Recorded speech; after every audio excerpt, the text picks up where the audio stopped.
As we face the command of rapid development in technological innovation in the world, the Philippines' preparedness in advancement of its physical facilities, infrastructure, and soft skills are given focus, especially with the empowerment of teachers' capacity and capability, not only in pedagogical aspects of teaching, but the confidence in delivering instruction with the use of information and communications technology. The Office of the Undersecretary for Administration, under the leadership of USEC Alain Delby Pasqua, established the Educational Technology Unit under the Information and Communications Technology Service. Its prime function is to empower and capacitate public school teachers and learners as required by the global demand of the fast-paced development in technology.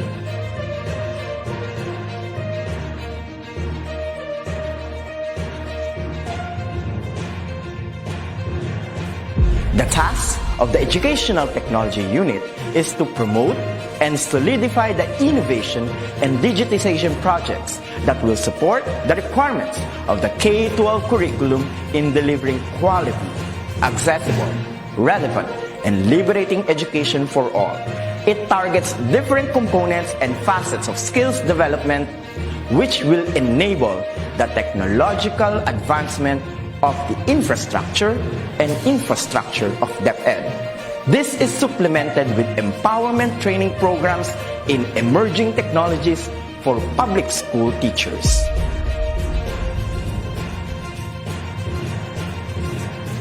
The programs of the EdTech unit target the emerging pedagogies focused on open educational resources, robotics and mechatronics, coding and programming, virtual reality and augmented reality in education, mobile application development, Internet of Things, and the productivity tools for learning, which includes Microsoft Office 365, Google Apps for Education, and the different Adobe software tools. In addition, the maneuver of in-house applications such as the DepEd Commons and the DepEd Learning Management System is under the flagship of the EdTech unit. The supervision of DepEd TV in ensuring world-class produced video lessons is another task of the office.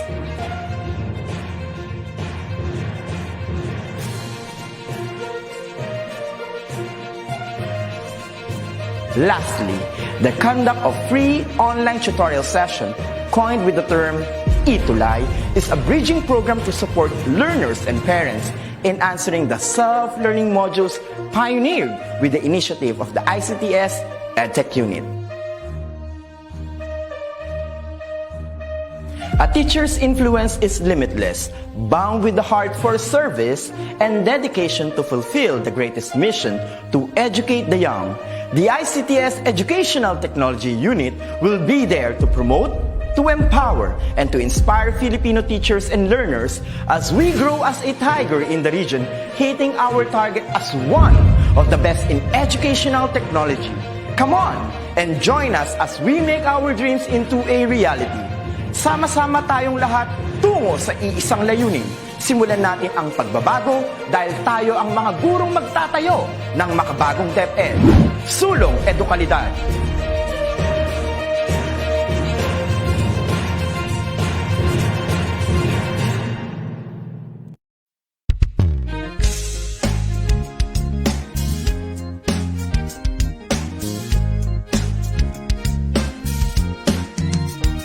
Mga guro at magulang, ating pagtulungan, kabataan ay turuan natin.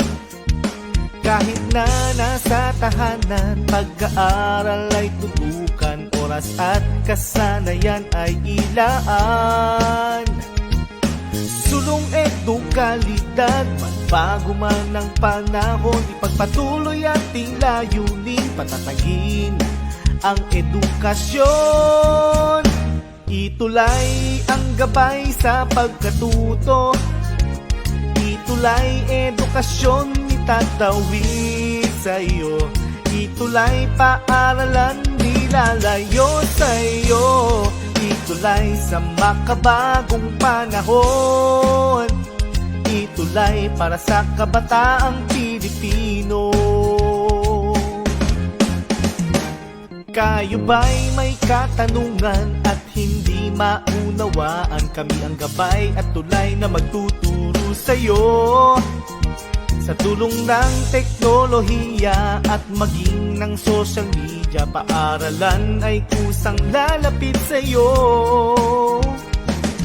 Sulong edukalidad, supuin maling impormasyon, katotohanan nating ituro, paunlarin ang edukasyon.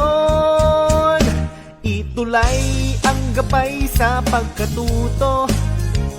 Itulay edukasyon itatawid sa iyo.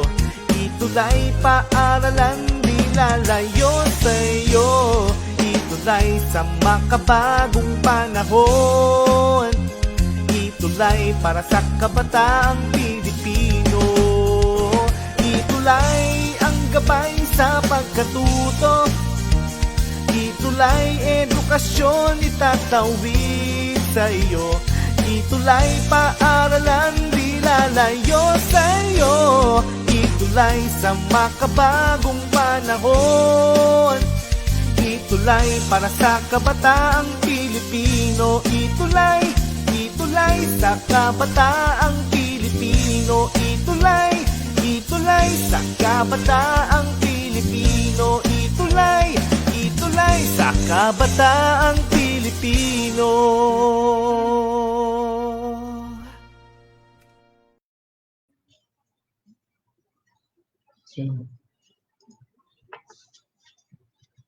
Yes, hello, good afternoon, teachers, and welcome back to our fifth day and PM session of our virtual INSET 2021.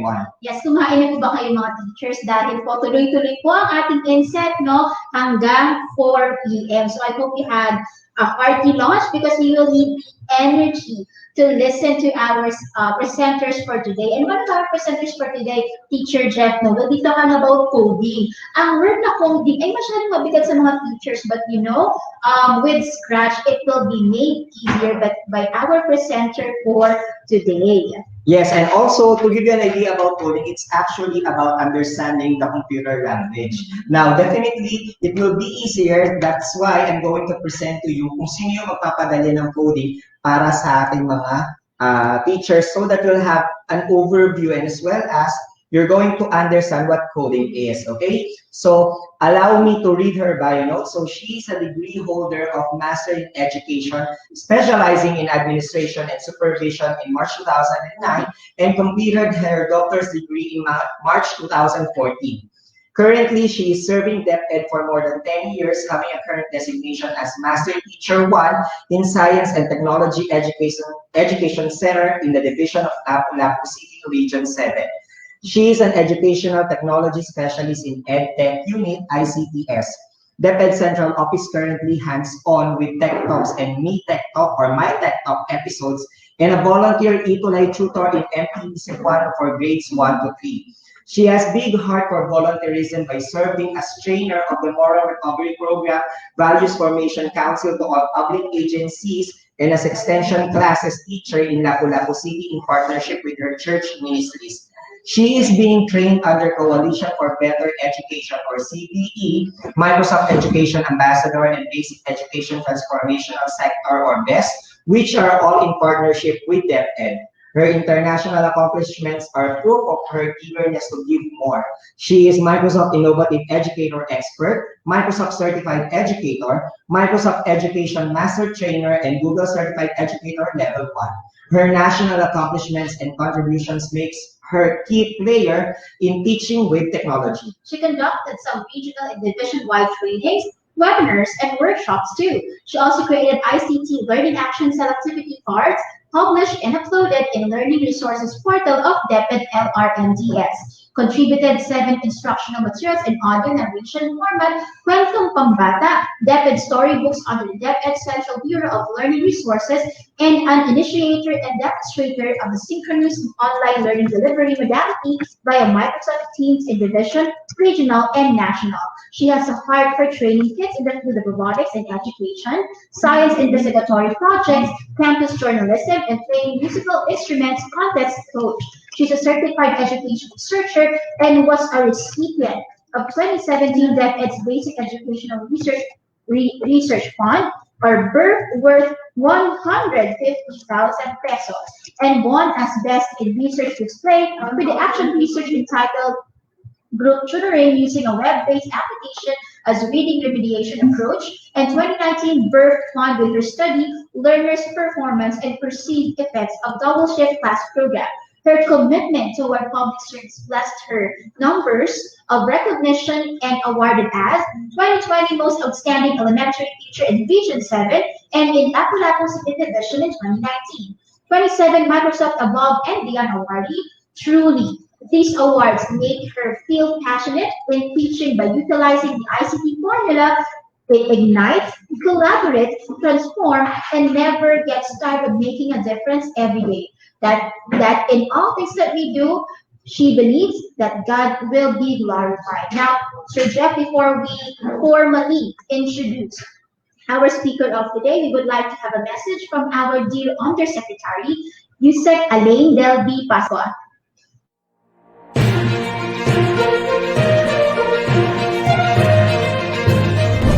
Secretary Leonor Mactolis Briones always says, education must continue even in the times of crisis, whether it may be a calamity, disaster, emergency, quarantine, or even war.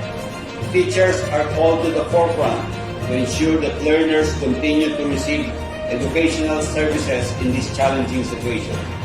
As teachers, you are faced with the enormous responsibility of reaching your learners and to continue your professional development to ensure that you are equipped with up-to-date tools and skills to better teach your students.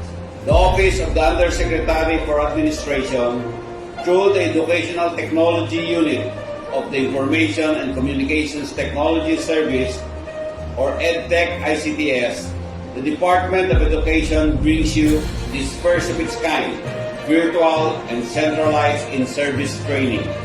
With more than 500,000 participants, we can simply say that this INSET is a success for all public school teachers nationwide. It has been over a year since the closure of schools and suspension of face-to-face learning in the Philippines, brought about by this COVID-19 pandemic. It's been a difficult and challenging road for us here in DepEd, but together we have all risen above the challenges and are now about to close the school year 2020 and 2021. Guided by DepEd's blended learning slogan, learn by all means, teach by all means. Our efforts align towards maximizing the available online channels, not only for learners, but also for teachers as well, to continue your professional development even in this time of crisis.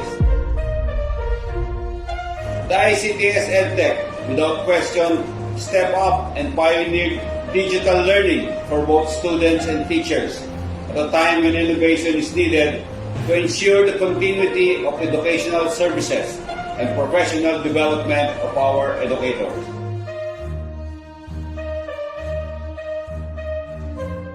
Education in the Philippines has evolved, including all of us as part of the DepEd family, and we will continue to evolve as a country while the world copes with the effects of this COVID-19 pandemic. Congratulations to ICTS EdTech. Congratulations to all participants of this virtual INSET. May you continue to make a difference in the lives of your students. Mabuhay kayong lahat.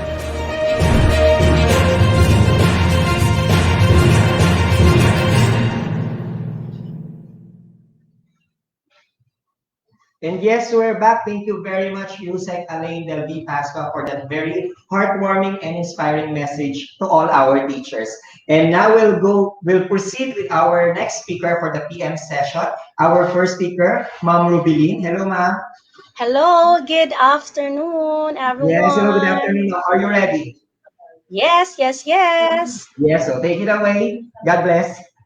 Yes, so once again, an amazing and awesome afternoon to everyone.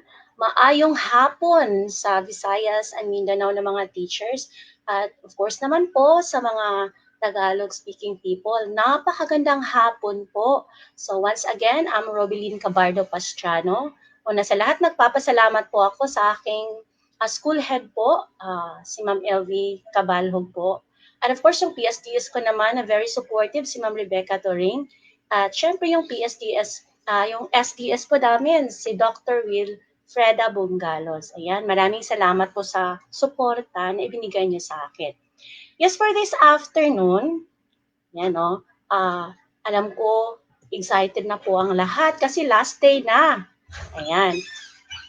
Then, ang ating topic this afternoon is Hour of Code. So, programming for women. Parang baka iniisip niyo na parang may ano dito bakit for women lang? Of course, yung mga lalaki, given na po yung pagkakataon na when we talk about programming, when we talk about coding, when we talk about STEM, parang pang lalaki lang, no?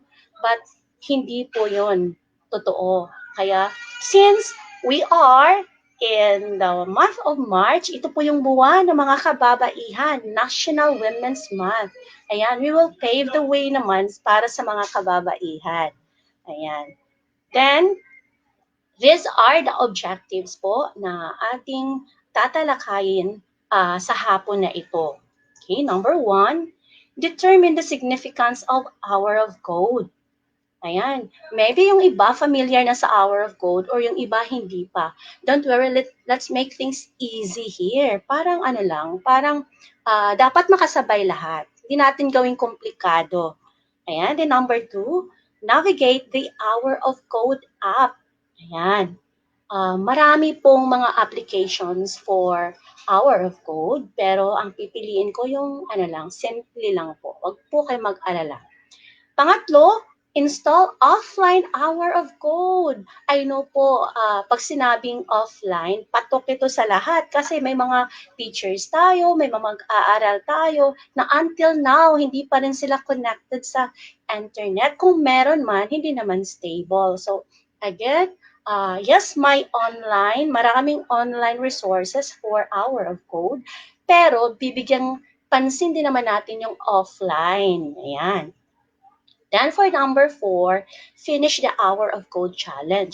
So kung magagawa natin ito this afternoon, makakatanggap kayo ng certificate naman of finishing that Hour of Code. Alright, so now I have this very commendable woman here in my slide, in the person of Malala Yousafzai. Ano po siya? Taga Pakistan. According to her, every child or every girl deserves to take part in creating the technology that will change our world and change who runs it. Bakit ba nasasabi ito ni Malala? Don't you know si Malala, muntik na siyang mapatay, okay? At Taliban shoot her last 2012 when she was just 14 years old. Kasi sa Pakistan pala, hindi pala talaga ganun ang pagbigay pagbigay bahagi ng mga kababaihan para makapag-aral. So tayo sa Pilipinas, no, we are living in a free country, we are living in a democratic country. Lahat pwede natin gawin, kahit babae tayo, we can enjoy the rights of education.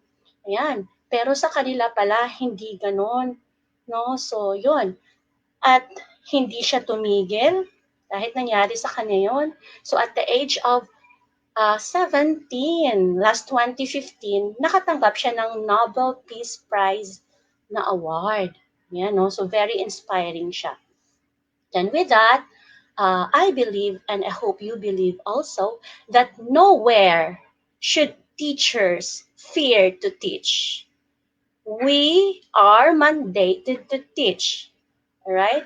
And of course, um, children, there's nowhere for children in fearing to learn. So tayo yung mga teachers, we care, di ba? Pag sabing teachers, dapat we care. Ano ba yung care? For me, yung C stands for committed. We are committed kahit ano pa ang ating mga nararanasan, may mga challenges like ngayon, nandito tayo sa pandemic, no? Since committed tayo, I know mahirap yung internet connection, yung mga challenges natin sa LMS, napaka-challenging mo, no? Pero still, we are here. Nasa last day na tayo kasi committed po tayo, no? Then, for A naman, accountable. We are accountable. Kung ano yung ginagawa natin po, kung ano yung mga decision natin sa buhay, accountable po tayo nun. Lalo na po kung ano yung ibinigay natin o ibinahagi natin sa ating mga mag-aaral. Ayan. Then, for R naman, we are responsible. Yes, responsible po tayo with kung may ginagawa tayong isang bagay, we do it responsibly naman, di ba? Then, of course, the E stands for excellent. Pag sinabing teacher, excellent worker yan. Excellent performer yan. Hindi pa dadaig yan, mababae man o malalaki, no? Ayan. Kasi tayo yung catalyst of change. As teachers, dapat meron tayong growth mindset. Yan yung mindset na dapat nating ilalagay sa ating mga kaisipan po. Ayan. Then with that, may tanong ako dito, no? What comes to your mind when you hear the word code? Okay. Pwede niyo pong ilagay yung mga sagot niyo dyan sa comment box po ng ating YouTube channel or Facebook pages. Ayan. I know po, marami pong sumasagot. Okay? When you hear the word code, ano kaya yun? Mahirap kaya yun? Parang imposible, no? Elementary teacher ako. Kindergarten teacher ako. Grade 1 teacher ako. Aanhin ko yung code na yan. Magagamit ko ba yan? Ayan. Alright. Pag sinabi kasing coding minsan, parang pang tertiary level siya or pang senior high school or pang higher level pala. Alright. Yes, pwede din naman yon, pero we need to lay a very strong foundation sa mga kabataan po natin. Like yung reading, di ba? Basic tool of learning yon. Okay? Reading is the basic tool of learning other learning areas. So, pag hindi nakabasa yung isang bata, kung makabasa man siya pero wala namang reading comprehension, so mahirap din po yun. So, sa programming naman at coding, ito yung napakahalagang salita, yung code, which is a short of source code. Later, mas makikilala niyo pa si code. Pero may isa akong nakilalang kaibigan, ha? Alright? Napakasikat nito kasi international model siya. And the name of Carly Kloss. Sino bang nakakilala sa kanya? Si Carly Kloss ay founder ng Code with Closey. Yes. Yes, isa siyang model. Hindi siya basta-basta na model. Napakasikat niyang model. But her passion with technology brings her somewhere. Kaya nakatayo siya ng sarili niyang company. So according to her, code is a superpower that every young woman should be able to access. So ngayon, mga mahal ko pong kaguro dito sa Department of Education, kunin muna natin yung mga negative thought natin. Ahanin ko ba yung code na yan? Ahanin ko ba yung coding na yan? Hindi ko naman magagamit sa buhay yan. Hindi ko naman yan maituturo sa mga bata.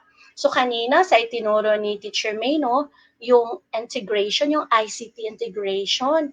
Wow, ang galing nun. Very commendable po yung mga bagay. Yung, di ba may mga stages ng ICT integration? Ayan. So, mas makilala natin yung ano ba talaga ang kahalagahan ng coding o ng basic programming. Now, what is hour of code? Okay. Of course, pag sinabing hour, very familiar yun, no? Alright. Now, 1 hour introduction to computer science to show that anybody can learn the basics. Alright? Hour of code, mga mahal ko pong ko-teachers, it's a 1 hour, kahit 1 hour lang, okay? As introduction to computer science to show that anybody can learn the basic. Ano po, teachers tayo, di ba? So parang built-in na sa atin yung madali tayong matuto. Kahit first time mo lang nakilala o nakita ang isang lesson, pero once nabasa mo o lalo na pag binigyan mo ng angkop na panahon, mas lalo kang matuto. Oh, dito 1 hour lang. What if you will go beyond or you will go an extra mile for that? So, mas lalo kang matututo, di ba? Ayan. So, aside from that, 1 hour of code is breaking down complex computer science concepts into fun and engaging activities. Bakit ba kailangang fun and engaging yung activities ko? Of course, kasi yung mga bata gusto nila yung ah, nai-engage sila, bahagi sila ng lesson mo, kaysa nakaupo lang, no, nakikinig. O, lalo na sa oras na ito, pag ganito, 1 o'clock o until 3 o'clock yung klase mo, ewan ko lang, yung iba siguro matutulog na, di ba? So, kailangan, importante yung fun and engaging exercises. At si Hour of God po, meron ito. Alright. Then, hindi basta-basta si Hour of Code kasi it's a global movement. Okay, worldwide po siya, introducing tens of millions of students worldwide to computer science. Naalala ko, first time kong pina-experience yung mga learner ko sa Mactan Elementary School. Way back 2017, naka-join na sila ng Hour of Code.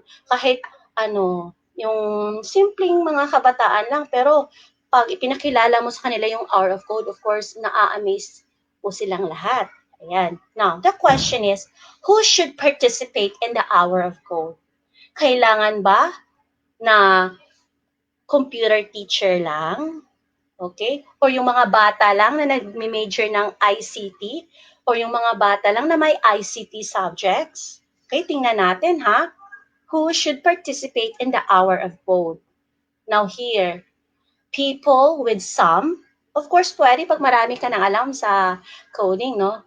Little or even for no experience, pwede po tayong lahat. Ayan, syempre ako, elementary teacher ako, no? Before, wala akong background talaga sa coding or sa programming man lang. Pero since open-minded naman po tayo, lahat po posible pag binibigyan natin ng pagkakataon ng ating mga sarili. Alright? Then, pangalawa, anyone can participate in the Hour of Code. That's why lahat po tayo, kahit nasa Luzon, Visayas, Mindanao, kahit nasaan kayong sulok ng mundo ngayon, you can join the Hour of Code. Then, here, we can organize an Hour of Code event anywhere and anytime. Pwedeng-pwede po.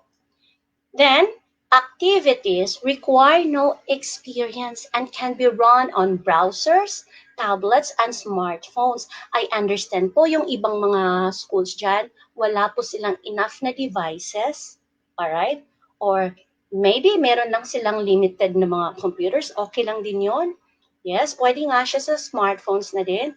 Then the Hour of Code takes place every year during Computer Science Education Week. Actually, yung annual na activity ng Hour of Code, it falls on December, first or second week. Ayan, global activity. Ito, sana maka-join kayo this December, Ayan. So, since na-introduce na ito, so sana makapag-search pa kayo dyan. Marami, free lang talaga yung mga Hour of Code activities online.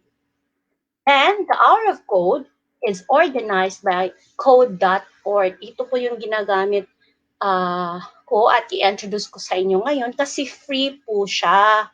No need to sign in, no need to sign up. O pag nag-sign in ka naman, any email or account will do. Alright?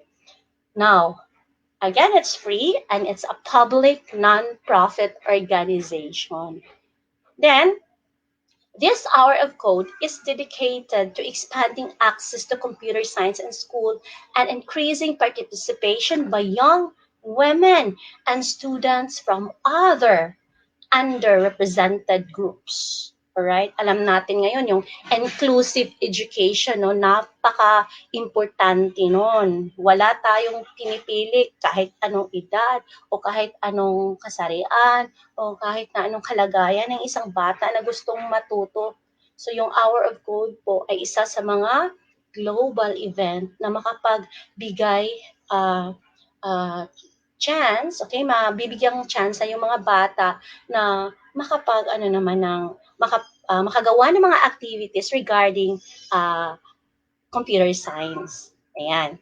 Now, this is the good news kasi ang Hour of Code is available online and offline po. Ayan. So later, uunahin ko muna yung online. Okay, we will navigate the online. And pagkatapos, we will try the offline. Alright. Now, ipapakita ko lang itong mga activities ko before kasi nakikita nyo sa larawan, mga babae sila, no? Kasi ito din yung activity na we empower our girls in school. Ayan. Then, yan, I introduced coding to them. This is way back 2017 in Mactan Elementary School. At ito naman sa ano na to, sa Science and Technology Education Center, yung mga bata, naka-laptop na sila kahit papano. Pero hindi siya one-on-one, parang ano lang, group activity, this one here, because limited yung mga devices. Pero yung collaboration naman na i-enhance po. Ayan. Next, here, ayan, yung mga activities. Then, isa ito sa pinaka magandang experience po na ibigay ko sa mga bata. When I introduced Minecraft AI for Good last year, yung sila mismo ang nakadiscover kung ano yung nakapaloob ng Hour of Code na yan. Ayan, so para siyang in connection sa DRRM. Ayan. Then, dito naman, ang setup naman na ito, yung mga bata walang devices, no? So, ang ginagawa ko, para naman maka-experience sila kahit papano, I just let them utilize my own laptop. So, since naman may projector or may TV sa classroom, so doon, kinoconnect ko at I let them experience one by one kung paano gawin yung hour of code. Ayan. So, kahit pa paano, na-expose na sila. And we are so blessed naman na nakapagsalita ang ating Microsoft lead in Microsoft Education Lead ng Pilipinas po na si Miss Clarissa Gismondo sa mga kabataan ko way back 2017 pa yan. Until now, andyan siya palagi, laging sumusuporta sa mga activities na ganito. Ayan. Then here, bakit pa kailangan nating i-expose yung mga bata sa computer science? Alright. This data is from the United States of America way back 2016 pa, no? Pero kahit paano, may makukuha tayo dito. So computing jobs are the number one source of new wages in the US. Just imagine in 2016, they are offering current openings of jobs 500,000, pero yung graduate ng computer science are only 43,000. So, kailangan talagang pagsikapan ng mga kaguruan na ma-introduce naman yung mga computer science na subjects, lalo na yung STEM ngayon, yung science, technology, engineering, and mathematics. Alright. Then, here, the majority of schools don't teach computer science. Do you agree? Tayo sa DepEd, from kindergarten to grade 12, since K to 12 na tayo. Okay? Do you think na ituro natin sa mga bata yung computer science? Alright? 90% of parents want their child to study computer science. Alright? Gusto nila yon.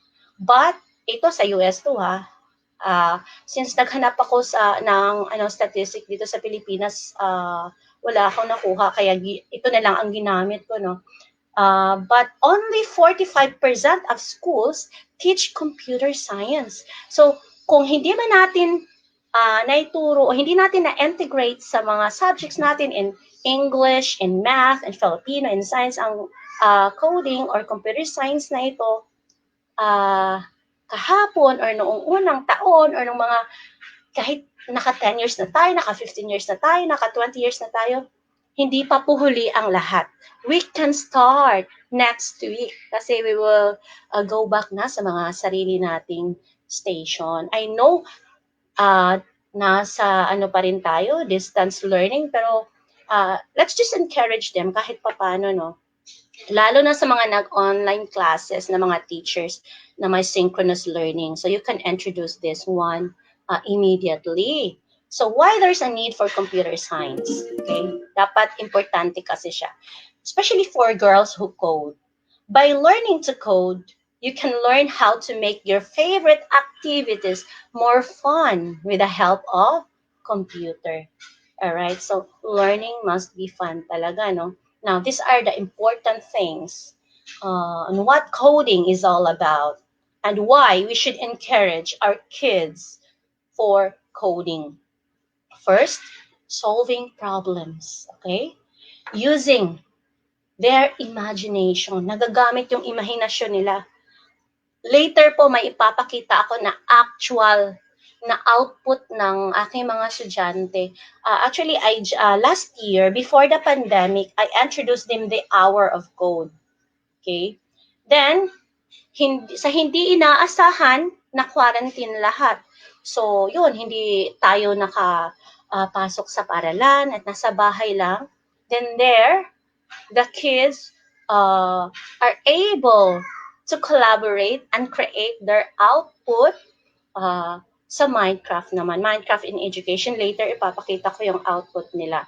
Then with that, they can work with friends. Kaya nga collaborative yung ano nila, activity nila, yung projects nila. Then, coding is also vital in enhancing creativity. Yes, yung mga ano nila, syempre like parang mga bata pa lang sila but they act as engineers, okay? They created some designs, all right? Then, building critical thinking skills. Ito na po yung mga skills na napakahalaga in the 21st century learning. Ayan. Then, there are a lot of hour of code tutorials. Ito, 4 lang ang ipinakita ko, pero napakarami po. And it's even in different languages talaga since global kasi yung activity, no? Example, yung Angry Birds, Minecraft. We have also the code with Anna and Elsa. Yan, meron din yan. Then Star Wars, building a galaxy with code. Yan, mga halimbawa lang yan. Pag pupunta kayo sa code.org, marami po doon. Napakarami and it's for free. Ang problema lang kasi yung mga bata, hindi sila na-guided. Kahit yung mga teachers din, hindi pa din nila nakita yung site na yon, no? Pero yes, hindi pa po huli ang lahat. All right. Then there are kinds of application that one can create. Ito po yung app for learning. It could be an app to solve a world issue, or it's an app to communicate or connect with friends. Pwede yun. So kung, di ba, yung Facebook, yung Instagram, yung meron nga, yung Discord, di ba, mga ano yun, app to communicate or connect with friends. Yeah, pwede sila makagawa nun pag na-expose talaga sila sa coding or programming. And of course, gaming app. Isa din yun. Alright? Pero sana, no, yung ifo-focus muna natin ngayon, lalo na since nasa distance learning tayo, yung app for learning talaga. Ayan. Then, here. By the way, ang i-introduce ko po sa inyo na coding, yung playing the hour of code with your students using Minecraft. Okay? So, when you start the hour of code, a tutorial video will play. Doon, pag na-click mo yun, later papakita ko yung site. Then the video will guide you on how to navigate and play the hour of code. Then you can go back to the videos anytime if you need more help. Pakita ko lang slides and later po magde-demo na ako, ha. Then, in Minecraft po, in code.org Minecraft, we can learn the basics of computer science. Minsan, akala natin naglalaro lang yung mga bata. Iba po yung Minecraft, ha, na Kasi may Minecraft na talagang naglalaro lang mga bata. Pero yung focus natin, yung Minecraft for education. Lalo na yung hour of code na Minecraft. Ayan. So, in this afternoon's activity, okay, ang Blackly po na paraan ng pag-write ng program or codes yung gagamitin natin. So, it's just a simple of drag and drop way, okay? Then, yan, may nakikita nyo dyan to move forward, place towards, turn left, or turn right. So, may ICT integration talaga, even if you're teaching English. Kahit nga ako, actually, English teacher ako, then naging MAPE teacher, naging music teacher, at naging science teacher, lahat. Pero na-integrate ko pa rin yung hour of code kahit papano. Ayan. Then, with that visual block platforms, okay, they are a really good place to start and they are designed to be fun and easy. I know po, napakaraming elementary school teachers na nanonood ngayon. Again, hindi lang ito sa mga babae since I know majority ng mga teachers babae, no? Pero lahat, para sa ating lahat po ito. Then, the concepts behind here are commands. Yan, makikilala nila yung commands doon. Then, yung repeat loops. And of course, the if statements. Basic lang po ito lahat. Pero napaka-importante po ng mga terms na ito in learning the basic coding or basic programming. Ayan, nandito na si Minecraft, no? So, may play space po tayo. Dito yung play space. Then, sa baba, may instruction dyan. Ayan. Then, ito yung move forward, turn right, or turn left. Ito yung mga toolbox. Okay? Later, we can navigate this one. Then, ito din naman yung workspace. Ayan, doon natin i-program yung para may movement dito banda. Alright. Now, since papakita ko na lang po, kung makomplete nyo po yung Hour of Code Challenge. Okay, ito yung dahilan bakit excited din yung mga bata.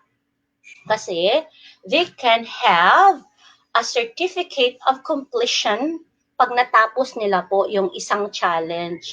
So, basically, sa Hour of Code, Minecraft, may 4 po doon na mga free na pwedeng gawin during Hour of Code. So, yung iba, isa lang ang nire-require ko na certificate, pero yung iba, lahat ginawa na nila. Kasi sobra silang nag-enjoy. Ayan. Then, isa din ito sa example ng certificate. Sana, yung iba dyan, willing din kayong magkaroon nito after ng talk ko. Ayan. So, dito, yung main site na gagamitin natin, yung code.org. Again, po ito, free po ito. But, yung demonstration ko, pupunta tayo dito sa code.org/Minecraft.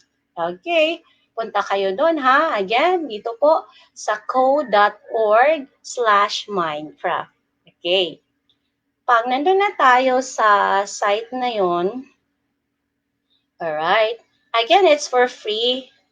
You don't need to sign in. Alright? And you don't need to click create. Ayan, nandito na, no?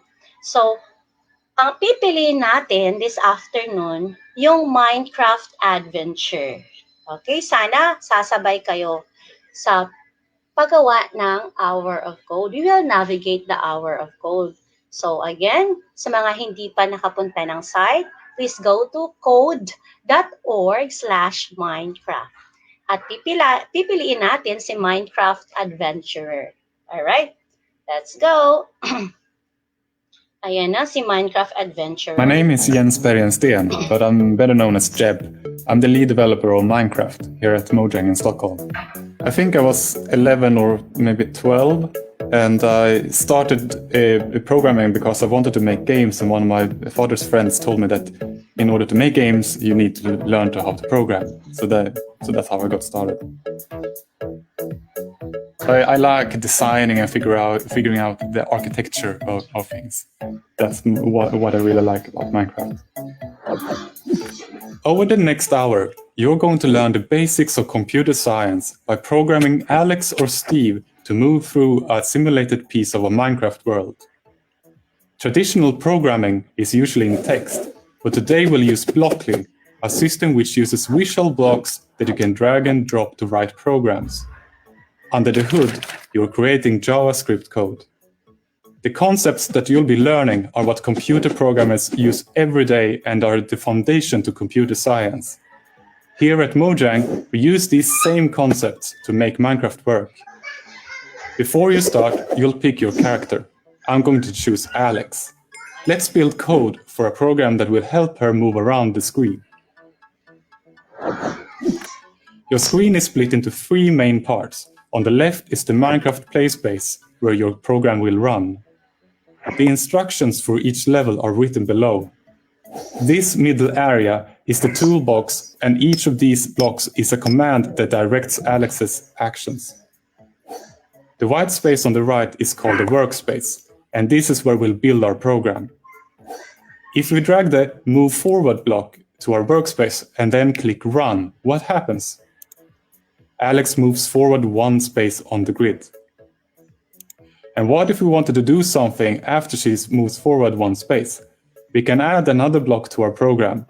I'm going to choose the Turn Right block, and I'll drag it underneath my Move block until this orange line appears. Then I'll drop it, and the 2 blocks will snap together.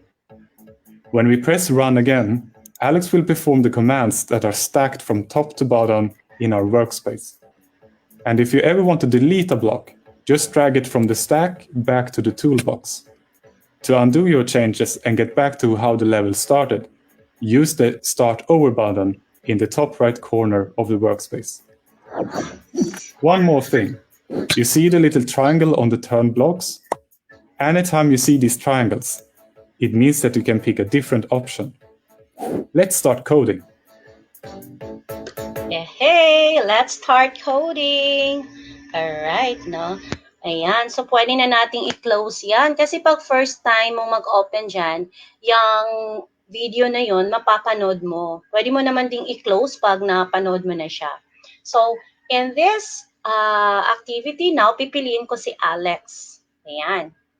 Alright. So, here now, may instruction dito, no? Hit run to try your program. Dito yung run. Okay? Then, dito sa taas, add a second move forward block to reach the ship. So, dito pala, ito yung indicator natin na ito yung mga tasks na dapat nating i-complete. 14 tasks po. Okay? So, this way, grabe po ang ICT integration nito. Like, for example, you're teaching English, pwede po kasi yung following direction, napaka-importante nun. Ano ba yung how to move forward, yung turn left, or turn right, o mga ganon. Alright? Then, of course, sa math, importante din kasi magbibilang ka. Ilang ulit ba ako mag-move forward? Ilang ulit ba ako mag-turn right or mag-turn left? Ayan. So, let's try, ha? Okay, yung instruction dito, add a second move forward block to reach the ship. O, ito si Alex, no? Kailan bang i-add natin na move forward para makarating siya dito sa ship? Oh, we can count the block. 1, 2. Pero isa lang yung move forward. So, let's try to have another move forward. Dapat mag-snap yung block natin, yung tool natin. Ayan. Then, after that, we will hit run.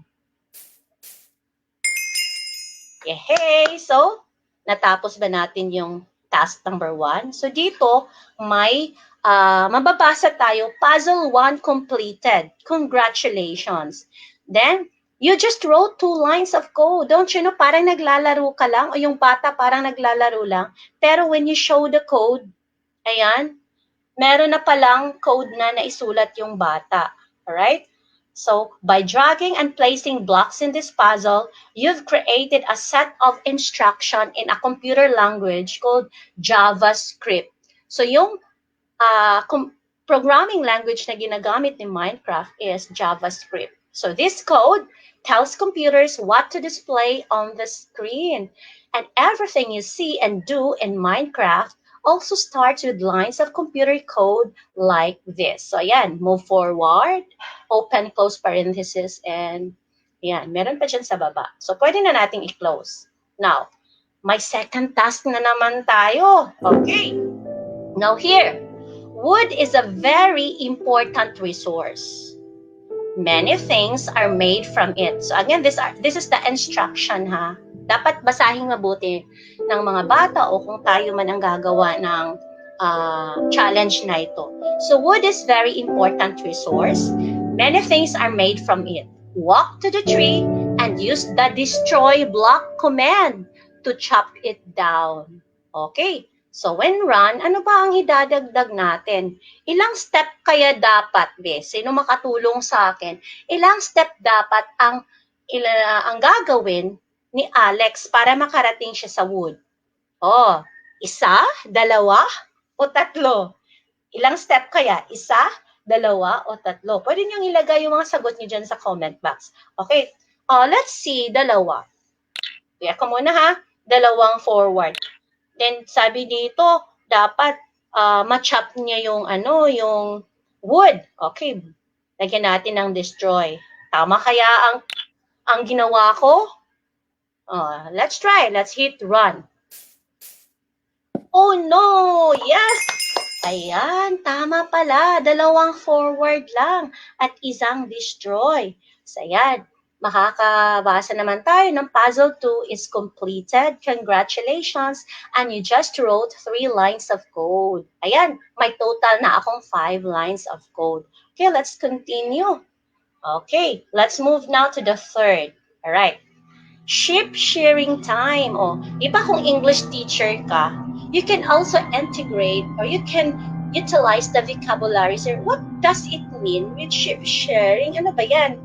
Okay, so use the share command to gather wool from both sheep. May dalawang sheep kasi dito. Dapat makakuha tayo ng wool out of them. Try natin ha. Ano kayang code? Oh, dapat may 7 blocks daw tayong gagawin, no? Let's see. Okay, let's count. Ilang forward ba to? 1, 2. Okay, try natin ha. Move forward. Another move forward. Then let's have the shear. Then, saan pa dapat mag-turn para makapunta naman dito? Turn right or turn left? So, let me try turn right. Ayan. Ilang step kaya ang gagawin niya? Let's have another 2 forward, ha? Let's try. And then, shear. Kasi, naka 8 blocks ako. Sabi dito, dapat 7 blocks lang. So, siguro, let's try muna, no? Okay, let's hit run. Oh, di ba mali? Hindi ko na share yung isang sheep. Bakit? Kasi sumobra yung blocks ko. Sabi dito, 7 blocks lang dapat. Oh, wag mag-alala. Pwede mong ibalik yan. Oh, isang move forward lang pala. Then, ayan, isang share. Okay, reset mo. Then, run again your program. Yay! Nagawa ko yung task. Parang ganun lang siya, di ba? Ayan. With that, puzzle 3 completed. So, congratulations. Pag nabasa yan ng bata, grabe. Tatalon yun. Kasi happy-happy ang learner natin. So, you just wrote 6 lines of code with that. Okay, continue muna natin, ha? Ayan. So, another task. We need to build a house before the sun goes down. Houses require a lot of wood. Di ba problem solving siya? May naka-built-in na problem solving yung hour of code natin. Paano kaya ito ma-resolve ng ating mga mag-aaral? Okay, kaya nga, yung coding talaga, it develops the problem solving of our learners. So again, we need to build a house before the sun goes down. Houses require a lot of wood. So cut down all 3 trees. Paano kaya ito, no? Ayan, may naka-program na ahead for us. Pero paano? Ano kayang gagawin ko? Let's try muna. Let's play that. Ayan, may nakuha na. Pero, ayan, hanggang dyan lang siya. So, ilan bang move forward? Dagdagan natin ng 2. 1. Sorry. Okay, 1. Okay, 3 siguro move forward. Then, destroy the block. Then, pag nandun na siya, turn left or turn right para makapunta siya sa kabila. Let's try turn left. Ayan. Then, dalawang forward siguro. So, yung trial and error din, applicable din siya dito, no? Then, destroy blocks. So, kayo pong bahala kung anong code na ipapasok niyo dyan. Ayan. Sabi dito, 15 blocks daw. Try ko yung 14 kung gagana ba siya. Okay. Sige. Let's play! Tingnan niyo yung ano. Ayan. Diyan na siya. Oh, no! Yeah. So, may kulang, di ba? Alright. Sabi dito, we need to build a house before the sun goes down. May kulang yung code ko. Hindi na-work. Hindi na-cut yung isang tree. Ayan, kasi sabi nga 15 blocks, pero 14 lang yung inilagay ko. Don't worry, pwede naman natin ma-edit yan. Again, mag-add tayo ng isang block, kasi blockly yung ginagamit natin. Ayan. So, let's try again. Let's run the program.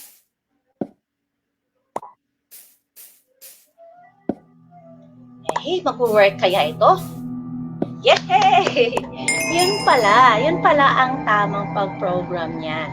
Alright, so, puzzle 4 completed. Congratulations! Okay, continue tayo ha. Ayan. Ayan, may video na naman. I'm Lydia Winters, Moying's brand director, and we made a little game called Minecraft. My favorite thing to do in Minecraft is to explore. I love adventuring in caves and seeing what I can find. As someone who isn't a programmer, I'm really excited to go through the Minecraft lessons and actually learn some coding myself. The last level needed lots of move forward blocks. It would be easier if we could just tell the computer to perform the move forward command 4 or 5 times. Luckily for us, computers are really good at repeating commands with repeat loops.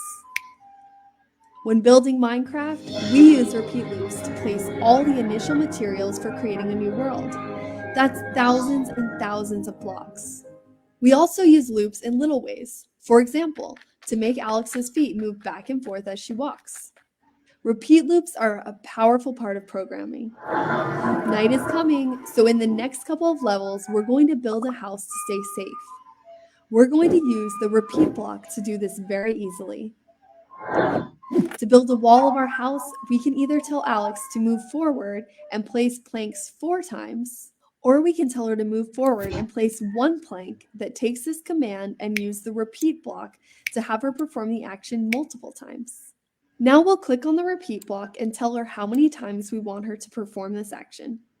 Now let's build our house before night falls. Have fun! Alright. Okay. So kung tatapusin natin tong challenge na to, yung time po natin hindi enough, no? Kaya mga mahal ko pong kaguruan, kayo na po ang mag-explore niyan, ha? Ayan. Make sure matapos na yung 14 na challenge dyan, ayan, para makuha na yung certificate. May pa-certificate din po dyan. Self-paced lang po siya. Pwede mong ulit-ulitin, no? Walang problema. Then, pwede din kayo mag-sign in kung gusto nyo. Ayan. So, yeah. Yung iba, maybe you are thinking din naman na, hindi ko nga magagamit yan kasi yung I'm a kindergarten teacher, I'm a grade 1 teacher, parang gano'n, no? Now, pasukin natin si code.org. Ano ba yung mga lessons na pwede natin gamitin for our ICT integration? Ayan, nandito na tayo kay code.org. Ayan. Learn computer science, change the world. Ito yung makikita natin. Again, free po lahat ang mga materials dito. Ayan. May pang student, may pang educator din po. Ayan. So, marami dyan Napakarami. Pag pupunta ka sa Learn, okay, if you navigate Learn, may lesson po for grades K to 5. Ayan. Yung may pre-kinder express, kung music yung subject mo, may pa-music din dyan. Later, makikilala niyo si Scratch. With Sir Glenny. Alright. Then, aside from that, may pang K to level 5, meron din pang grade 6 to 12. Ayan, ang dami dyan. So, depende lang sa inyo kung ano yung pwede nyo magamit, ha? Again, nandito pa tayo sa online. Then, meron ding beyond K-12. Ayan, ang daming materials po dito. Especially yung nagsisimula pa lang sa coding at programming. Then, pag pupunta naman kayo sa Teach din, ang daming resources dyan. Alright? Hindi natin mauubos yan for this afternoon. Kaya I need to proceed talaga for the next topic. Alright? So, now, remember, you can go back to code.org to explore the hour of code at any time. Wala po siyang time limit. Alright? Okay, sana po, tandaan nyo po, ito ay ilan lang sa mga site na free, pero marami pang iba. Later, magbibigay pa po ako ng mga sites din. Now, dito tayo, offline hour of code, installation, and facilitation. No? Di ba ito yung patok, lalo na sa mga walang stable na internet connection. So, punta tayo dito kay code.org/Minecraft. Balik tayo dito. Okay, punta kayo dito. Again, go back to code.org/Minecraft. At tingnan nyo sa baba. Ayan, yung sa baba na part. Ito, download the offline version of Minecraft Adventure. Okay, sana nakikita nyo yung part na ito. Kung babalik naman ako sa slide ko, ayan siya. Code.org/Minecraft. Alright? Okay. But balik tayo dito kay code.org/Minecraft. So dito, download the offline version. Okay, click natin Ayan. Okay, dito po. Ito po yung makikita natin. Alright. Pero mas po dyan mas maliit. Punta dito tayo sa slide. Okay, so ito po yung mga steps. Download the installer. Saan nyo i-download yung installer? Sa code.org/Minecraft. Then, of course, you need to run the installer pag natapos na siya. Then, open the hour of code. Ayan. Then, next to that, ito na nga, download the offline version. Pag na-click nyo yan, lalabas na yung installer. Ayan. Then, make sure to choose download in English. Kasi maraming languages po si Hour of Code. More than 42 languages po. Baka yung ma-download nyo yung Chinese. Baka yung ma-download nyo yung French o yung Dutch. So, English po yung pipiliin natin. Then, click Windows 64-bit po. That's, pwede yan kung may MacBook kayo, pwede din for Windows. Ayan. Then, click run the installer. Ayan. Then, pakiclick na din yung create a desktop shortcut. Then, after which, click next. Okay, madali lang naman mag-install kasi may mga nababasa naman natin yung mga instruction, di ba? Then, with that, run the installer, lalabas ito like ready to install. Setup is now ready to begin installing MCE English on your computer. Ayan. Then, of course, you need to click install. Ayan. So, pwede nyo itong gawin mamaya. Alright? Doon lang naman siya. Punta lang kayo sa code.org/Minecraft. Then, sa baba lang ng page na yun, makikita na nyo yung download offline version of this activity. Then, after which, automatically close the application. Ito yung i-click ninyo. Then, number 2, click next. Kahit naman, kahit anong level natin sa teaching, kahit konti pa lang yung experience natin, still, marunong tayo mag-install ng mga ganito, kahit papaano, no? Or, yung mga I know may mga teachers talaga na may mga puso na nagvo-volunteer to assist their fellow teachers, yung mga ICT coordinators natin. We're so grateful po sa inyong lahat. Ayan. Then after that, may nakikita kayong installing. Please wait while setup installs MCE English on your computer. Ayan. Of course, patience is a virtue, kaya dapat maghintay-hintay tayo. Ayan, hindi naman pwedeng pag-click mo ng install, lalabas agad o matatapos agad. May waiting time yan. Kasi po, quality learning or quality of something takes time. Ayan. So, kailangan talaga ng panahon. Para, iba yung prutas, mas masarap siya pag hinog siya sa, pag hinog siya sa puno. Ayan. Then, after that, run the installer, completing the MCE English Setup Wizard. So, click mo lang yung finish. Ayan, matatapos na din yan. Ayan, pwede nyo nang i-open ang hour of code ninyo. Sa desktop po, yun makikita. Or minsan, nandun sa program ninyo. So, I hope you will navigate more since limited kasi yung time ko. Pasensya na po. Ayan. Then, for more details naman po, meron din po tayong makukuha na mga hour of code activities via education.minecraft.net. Okay, then you can click there, start coding. Ang dami pong materials dyan.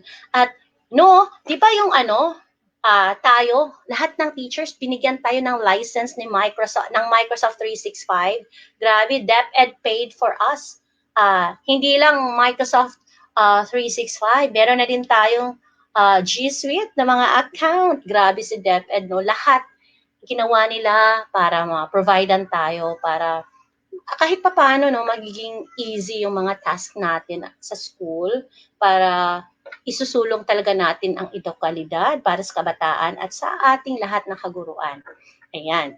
So, i-visit nyo lang yung mga applications sa Microsoft 365 account nyo. Doon, nai-enjoy yun hindi ko lang nai-enjoy, kahit yung mga bata ko, kasi may mga 365 accounts na din yung mga bata natin. Yung iba, parating po yun. Siguro kung wala pa, darating din yun. Pero yung meron na, gaya ng mga grade 6 students po, meron na silang account, kaya na-enjoy na nila yung Minecraft for Education. Ayan. So, ito po yung isa sa output po ng student ko. Ipapakita ko lang. Kahit man lang, para ma-inspire man lang kahit papano, kaya palang gawin ito ng mga grade 5 student. Actually, output nila ito after the hour of code. So, yung na-introduce ko yung hour of code, they explore. At ito yung naging output nila. At pinilo ko ito kasi isa sa designer nito ay babae. Actually, 3 sila na nagtutulungan. They collaborate with each other. Flex ko lang yung isa, si Daniel Dungog, nasa Canada na, but still, they're still working in this project. Ayan. So, please watch the video. Good morning, Teacher Bilin. Good morning, classmates. Today, I'll be showing you my collaborative work along with my classmates, Elijah and Daniel. Together in this Minecraft world, we built our own city, which we like to call it Winland. Over here is our bridge that we made connecting Winland.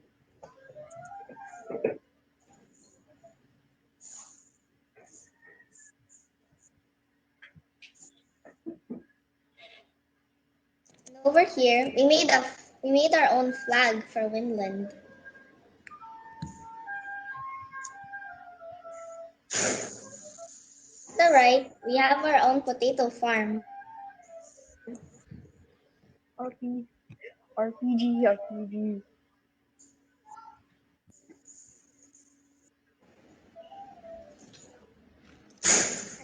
And Elijah made a bank where you can register.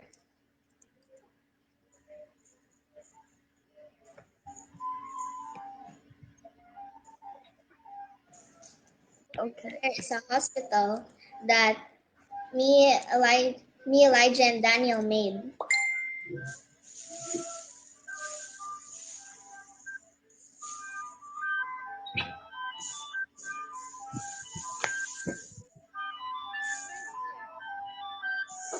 The main reception.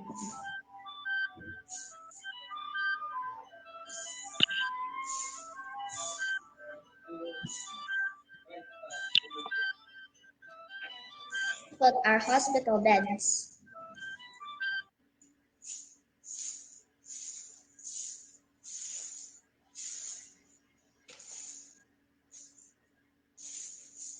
Here on the third floor is like a cafeteria area for those who get hungry.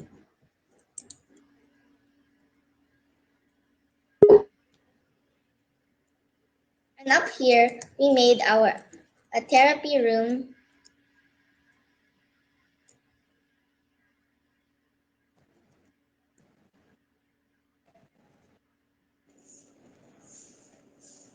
Back to where we are. Over here is a little barn that I created a few weeks ago. Up here is a bed, some hay bales and barrels.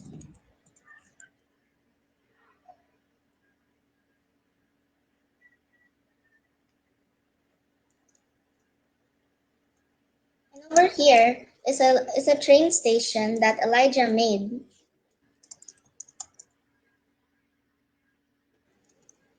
And over here looks like a house, but actually this isn't just a house.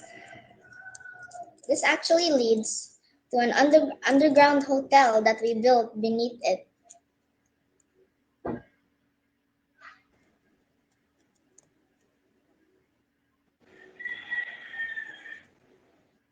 Is that an underwater hotel? It's an underground hotel, teacher. Amazing. And over here we built a little fast food area, and we like to call it Liam's.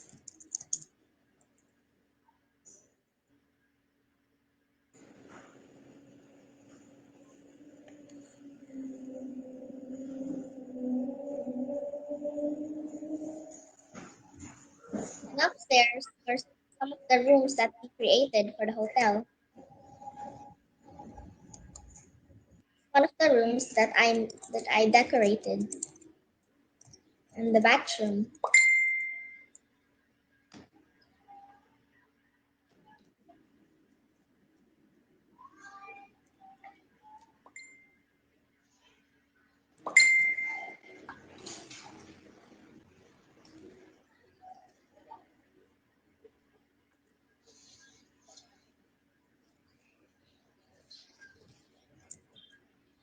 And this room is another room that Elijah also designed.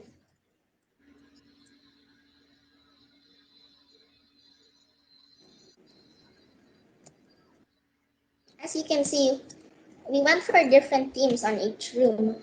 This room has a modern design, while mine has more of an old classic design.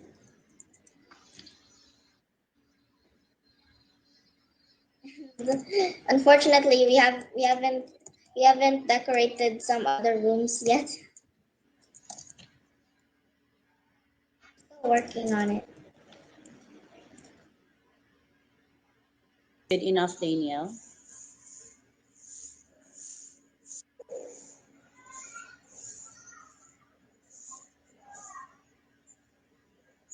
This is our main reception room. Like lab, so on and so forth. Yeah. Especially next week. Amazing. Not a train. So how do you call this one? Minecraft station. Minecart. Okay. So instead, Ayan. So, that's the output of my learner utilizing the Minecraft for education. I just introduced them the hour of code, but they go beyond. But of course, I open their eyes that since you have that 365 account, please maximize the use of that because Minecraft Education Edition is built in there. I think it's really Okay.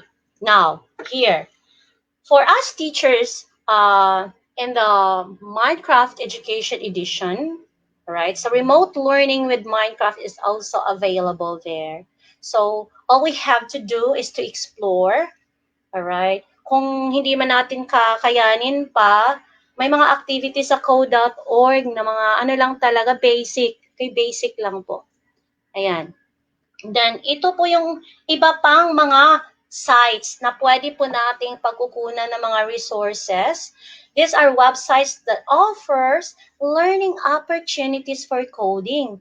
And what's best thing with this is that it is free. All right? Free. So all you need to do is to create an account. So, kahit nga sa code.org, hindi mo kailangan ng account eh. So, yung ibang mga site, kailangan mag-sign in ka o mag-sign up ka. So, nasa iyo kung ano yung gagamitin mo.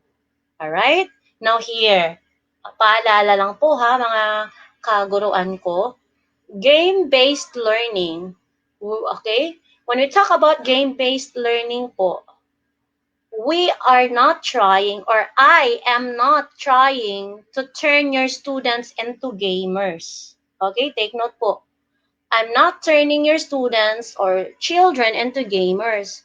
Kasi nga, kahit nga ngayon, kahit less than 2-year-old na bata, marunong nang gumamit ng device nila, marunong nang gumamit ng cellphone, iPad, computers na naglalaro lang.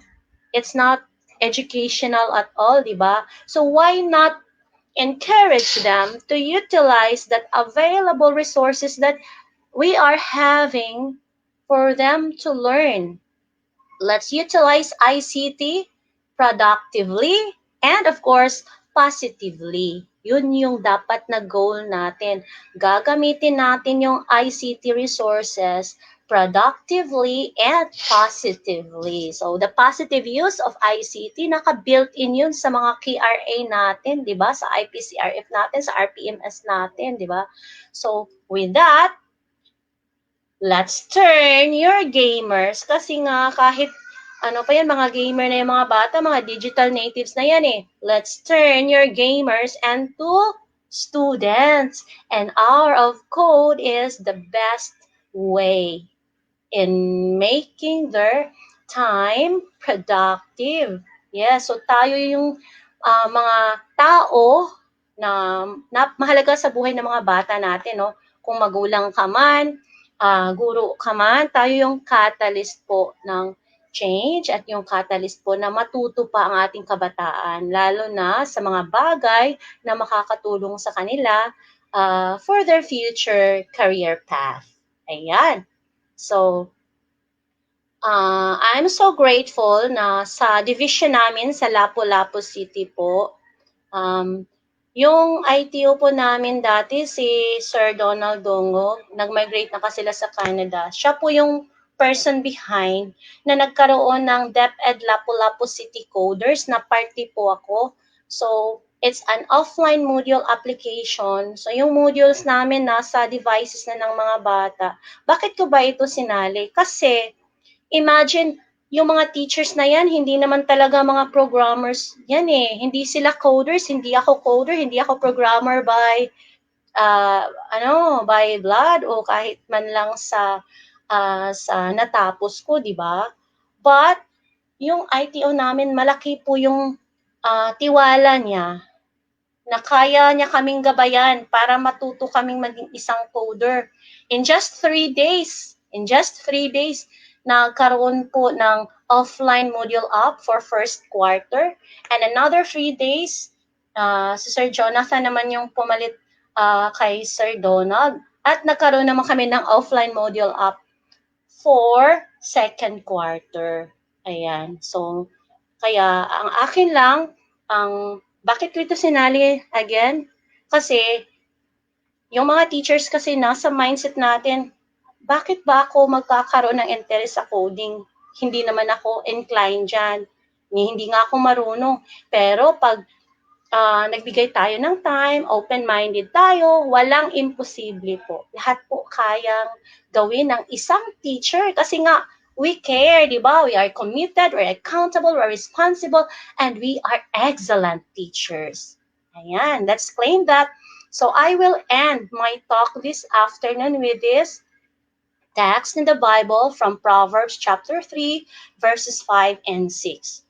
Trust in the Lord with all thine heart, and lean not unto thine own understanding. In all thy ways acknowledge him, and He shall direct thy path. Kasi di ba yung master teacher ng lahat, si Jesus Christ yon. Kaya walang imposible pag naniniwala tayo at gagabayan tayo ng may kapal. Maraming salamat po. Thank you so much, Ma'am Ruby. Nakakangangha na we can code using different apps at lalo itong Minecraft. Kasi, Ma'am Ruby, no, to be honest, I thought yung Minecraft na po is just a game that many children are so into. So, pwede pa lang gamitin yung app or yung Minecraft, no, for this one. Yes, and definitely, teachers medyo siguro na-overwhelm tayo because when we say code, ang naiintindihan po natin is we are talking about the computer language. But definitely, you know what, kailangan po talaga natin i-improve ang sarili natin and we have to learn gamification because our youth is actually into games, diba? Yes. At alam naman natin, no, na ang dami-daming games na available ngayon. At maganda rin na we are considering to pick our students' interest using what they like. And what our students like the most right now is yung mga games. Yes, kaya naman, I think we're going to give you questions, Ma'am Rubeline. Okay lang po ba? Yes po. Ayan, okay. So we will be giving you 5 questions regarding with your talk, and the question is coming from our teachers nationwide. Ayan. So let's now proceed to the first question. The question from Ma'am Karin P. Maitong of Argawanon Integrated School, Cebu Province. So what is the impact of applying hour of code in school activities? Wow, napakagandang tanong po, Ma'am Karin Maitom. Kasi nga, di ba, I just introduced Hour of Code po sa grade 4 student ko, yung hindi pa nagka-pandemic. Then, nagkataon na nagka-pandemic, yun pala, ginawa nilang gabay yun para ma-discover pa more yung mga Hour of Code na mga activities at kahit nasa bahay lang ako, nasa bahay sila kasi din po ako kasi gumawa ako ng parang summer classes na din kaya yung mga bata nagkaroon ng initiative na gumawa ng design using Minecraft for Education Edition. Kaya yung pinakita ko kanina, ma'am, yun yung pinakamalaking impact po. Just imagine, lang sila 10 years old pero nakakagawa na sila ng designs. Just imagine, sino bang nakakaisip na magkaroon ng hotel underground, 'di ba? Ang laking impact po nun. Kahit yung yung train nila, yun pala. Kaya ko, it's not a train station kasi walang train. Okay, Minecraft, something like that. Parang ganun. So yung impact talaga, yung mga bata na yung critical thinking nila na di-develop. So parang nasa na sila, they're taking courses in design. Parang little engineer. So, yun po yung impact po. Sana nasagot ko yung tanong mo, Ma'am Karin. Yes, ma'am. Thank you. Now we will go on to our next question. And the second question came from Ma'am Rachel Cabardo of Hugan Elementary School, Cebu Province. And the question is it really important for young learners or learners in the lower years to learn this, especially in the public school?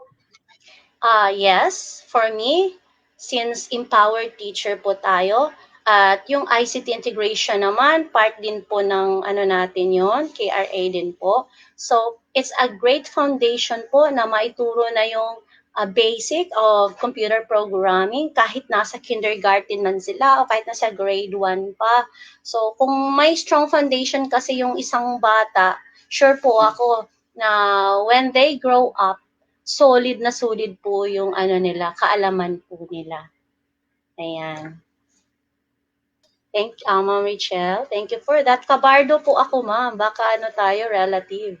Yes, and you know what? In addition to that, Teacher Rubilin, as Yes. we can see naman how the education system improves, definitely, siguro yung mga students natin ngayon who are into gamification, pag once na sila na yung naging teacher, definitely talagang mag-i-improve ang education system natin kasi nakikita naman natin na itong mga batang to, sila naman yung gagawa ng another innovation when it comes to the education system. And in addition to that, sir, the coding actually teaches our students crucial skills also like sinabi natin 21st century skills like problem solving.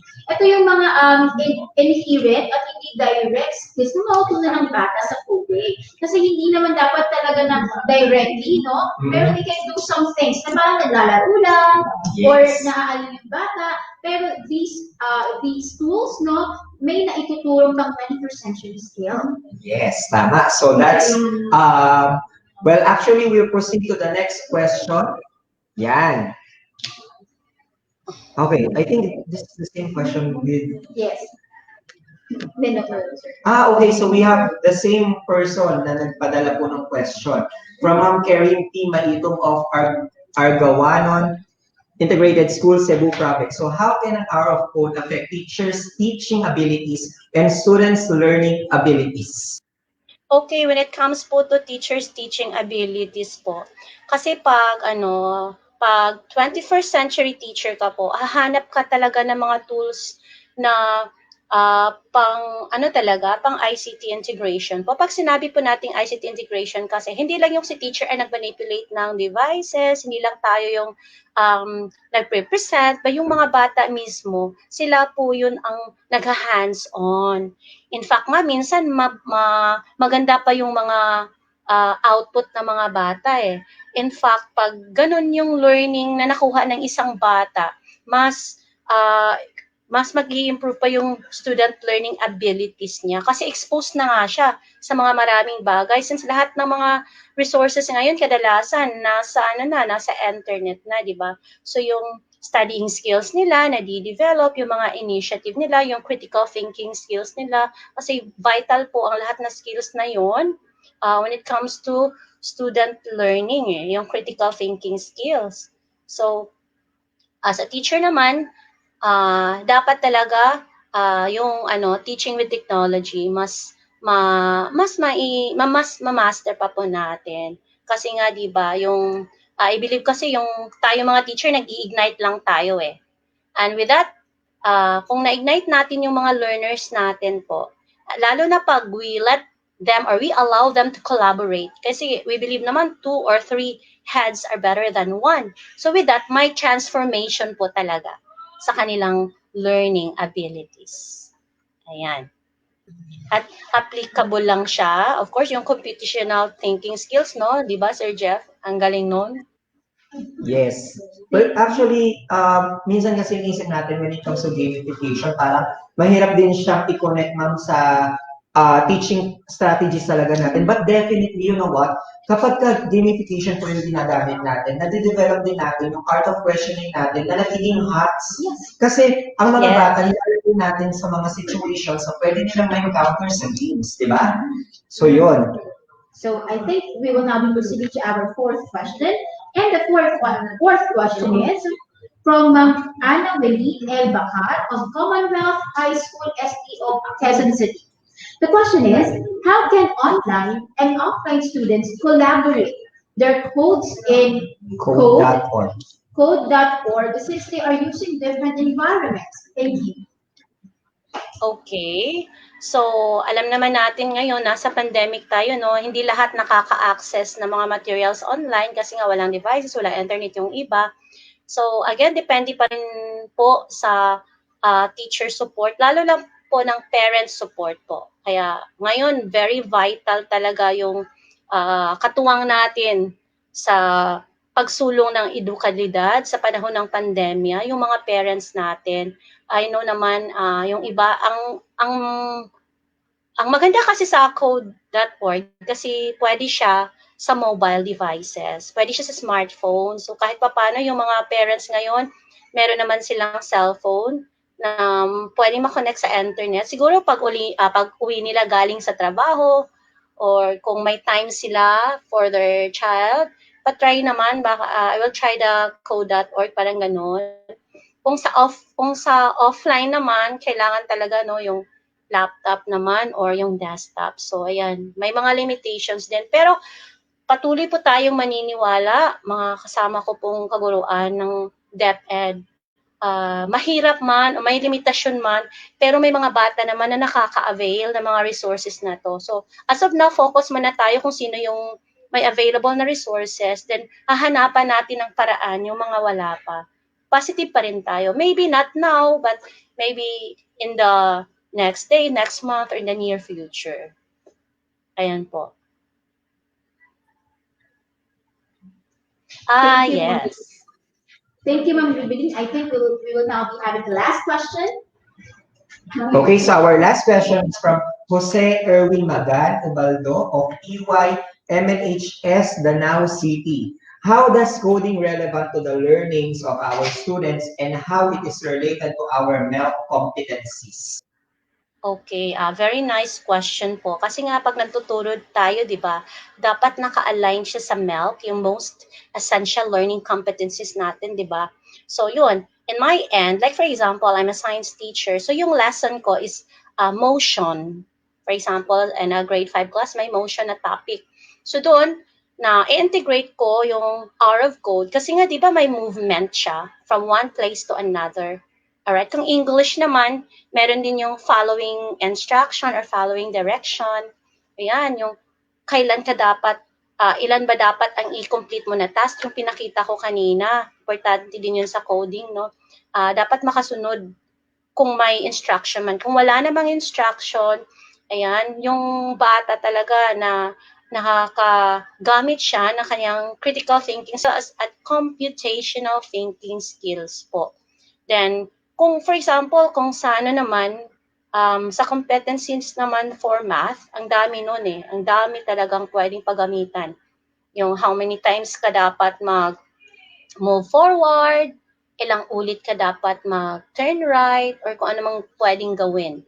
So, ayan, I know naman po, hindi madali sa iba, lalo na yung may mga limitations po sa ating mga devices, pero kung maniniwala po tayo na na magiging bahagi po tayo and making a difference one child at a time or making a difference one day at a time, lalo na ngayon, marami na tayong OER na mga resources.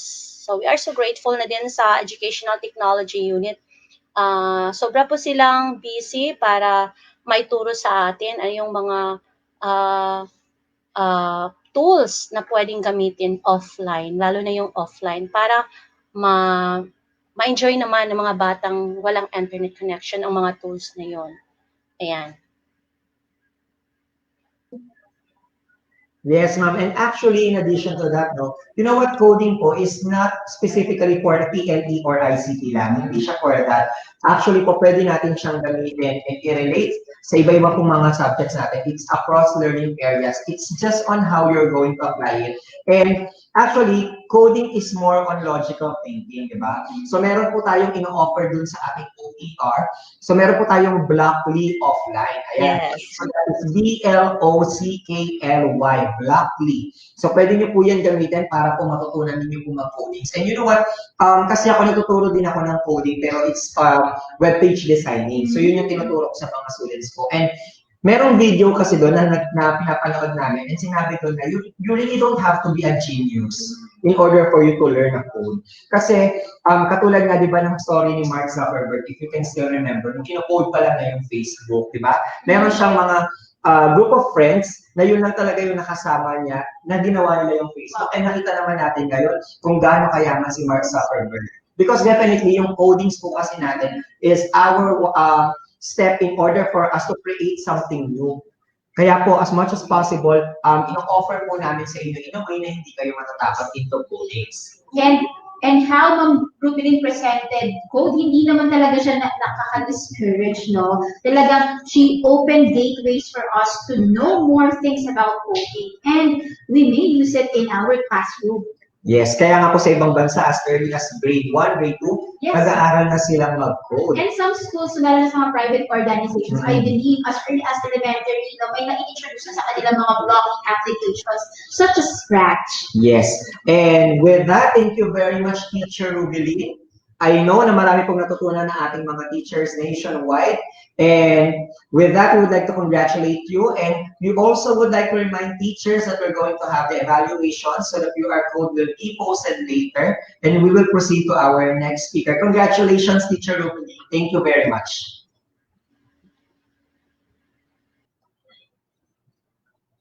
Okay, so without further ado, we will be presenting our second speaker for the PM session.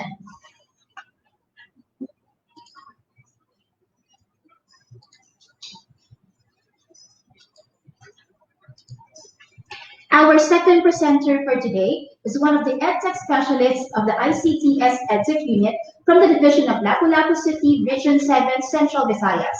He has always been a sought-after speaker in the division, regional, and national trainings and workshops on ICT literacy, teaching with technology, Office 365 empowerment, and remote teaching and learning, especially during this time of pandemic for teaching and non-teaching personnel. With hard work, he achieves great things in the field of ICT integration. He always tries his best to learn the different platforms, and because of perseverance, he is able to not only learn but also to share to other teachers what he knows. An achiever himself, he has the following accomplishments. He won the following. First, Best Research Display during the first Regional Research Summit in 2018. Second, Best ICT Innovation for Governance during the first Regional ICT Summit in 2017. He authored the ICT Learning Action Set, or ICT LAC activity cards, published in Rapid LRMDS in 2018. He also wrote on energy education flashcards in 2017, on One Miracle Foundation and Coalition for article on the news, and published an article in the national news about why teacher has to use technology. He is the designer and developer of the offline module cell phone application in his division and published an action research funded by the Basic Education Research Fund for Birth entitled Group Tutoring Using Web-Based Application as Remedial Approach. The author of research paper in international conferences like in MELTA or the Malaysian English Language Teaching Association, Sir Glenn presented this in Kuala Lumpur, Malaysia in 2015. He was recognized as the most outstanding junior high school teacher in Region 7 in 2018. Most outstanding junior high school teacher in Lapu-Lapu City Division in 2018 also. Best research display during the first Regional Research Summit in 2018. He is the Philippine representative in the APEC Education Forum through DepEd International Cooperation Office in Seoul, South Korea via Zoom in 2020 and in the World Robot Olympiad Friendship Invitational in 2018. Ulirang Guro ng Visayas and Ulirang Guro ng Region 7 by Manila Teachers Association in 2017. Most outstanding and innovative teacher during the first Mega Cebu Teachers Competition in 2014 by DepEd, Coalition for Better Education or CBE, and Aboitiz Foundation or RAPI. He achieves the following under the Microsoft and Google programs. Microsoft Innovative Educator, Master Trainer, and Google Certified Educator, Microsoft Certified Educator or MCE, Microsoft Education Ambassador or MEA, and Microsoft Innovative Education Expert and Fellow, MIEE and MIEEF. He is a Microsoft Ambassador of the Philippines and a Microsoft Innovative Educator Expert Philippine Representative to Educators Exchange, Budapest in Hungary in 2016. He completed his master's degree at the University of the Philippines, Cebu, in 2017.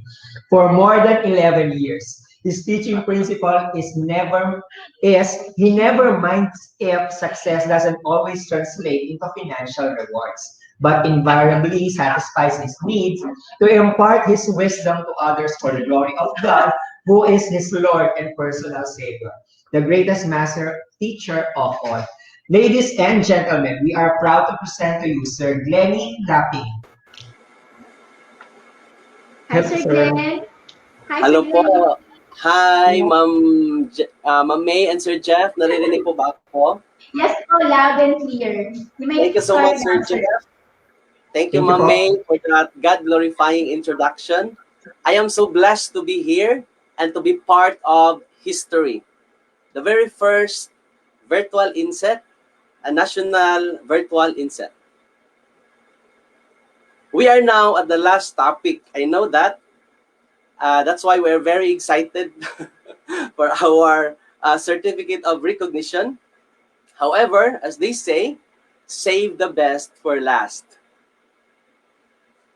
Of course, I will grab this opportunity to express my heartfelt gratitude and thanks to our, of course, number one, to our Almighty God, who is in His amazing grace have made all things beautiful in His time.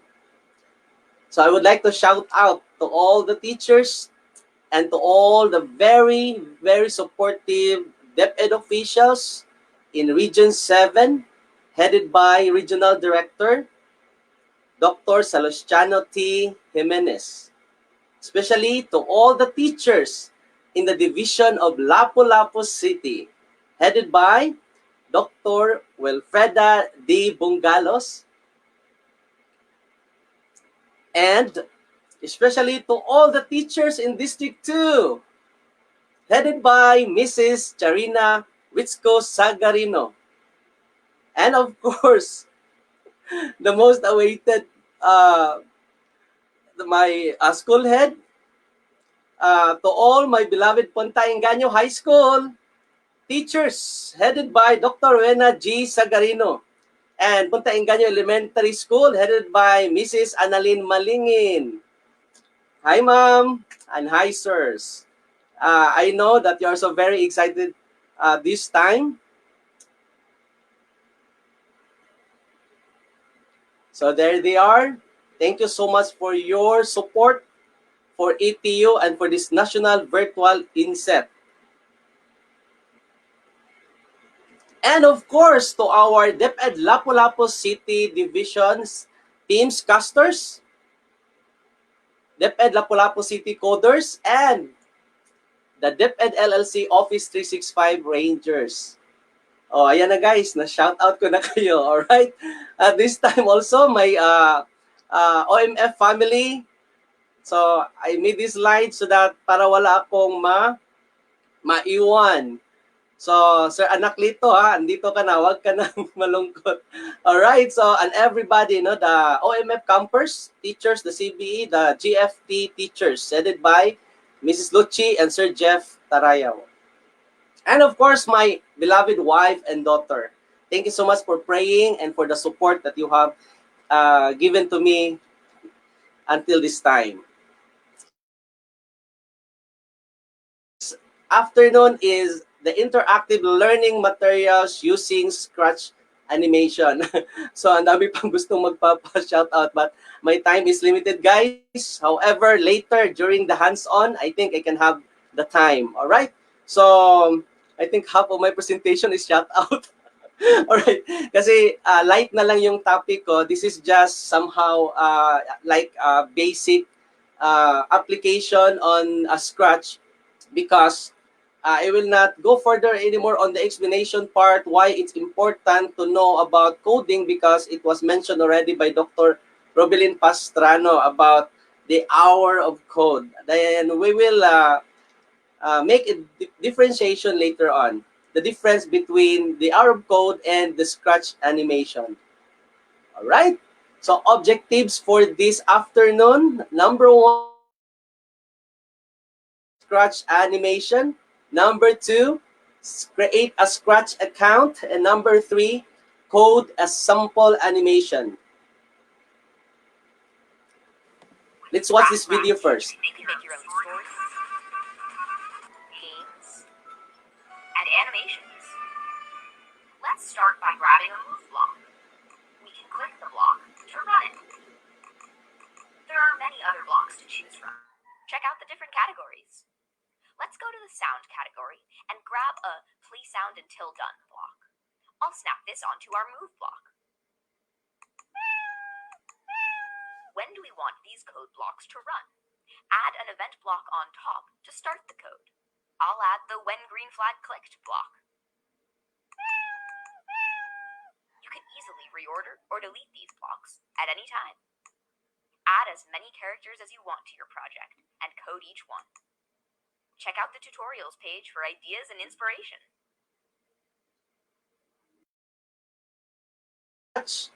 So there you go. This is the logo. If you're going to search this one, of course, Scratch is a block-based visual programming language, same as Hour of Code, Minecraft, Hour of Code. So this is a block-based visual programming language. So ito po yung mukha niya, kagaya ng nakita ninyo kanina sa Hour of Code. Okay, so Hour of Code. So ito yung sequence. Katandaan lang po para sa mga nagtatanong kanina, saan ba gagamitin yung Hour of Code? Yes, no? Parang nababox kayo, parang nahihirapan kayo na, okay, kailangan ba talaga? Yes, because these are the basic,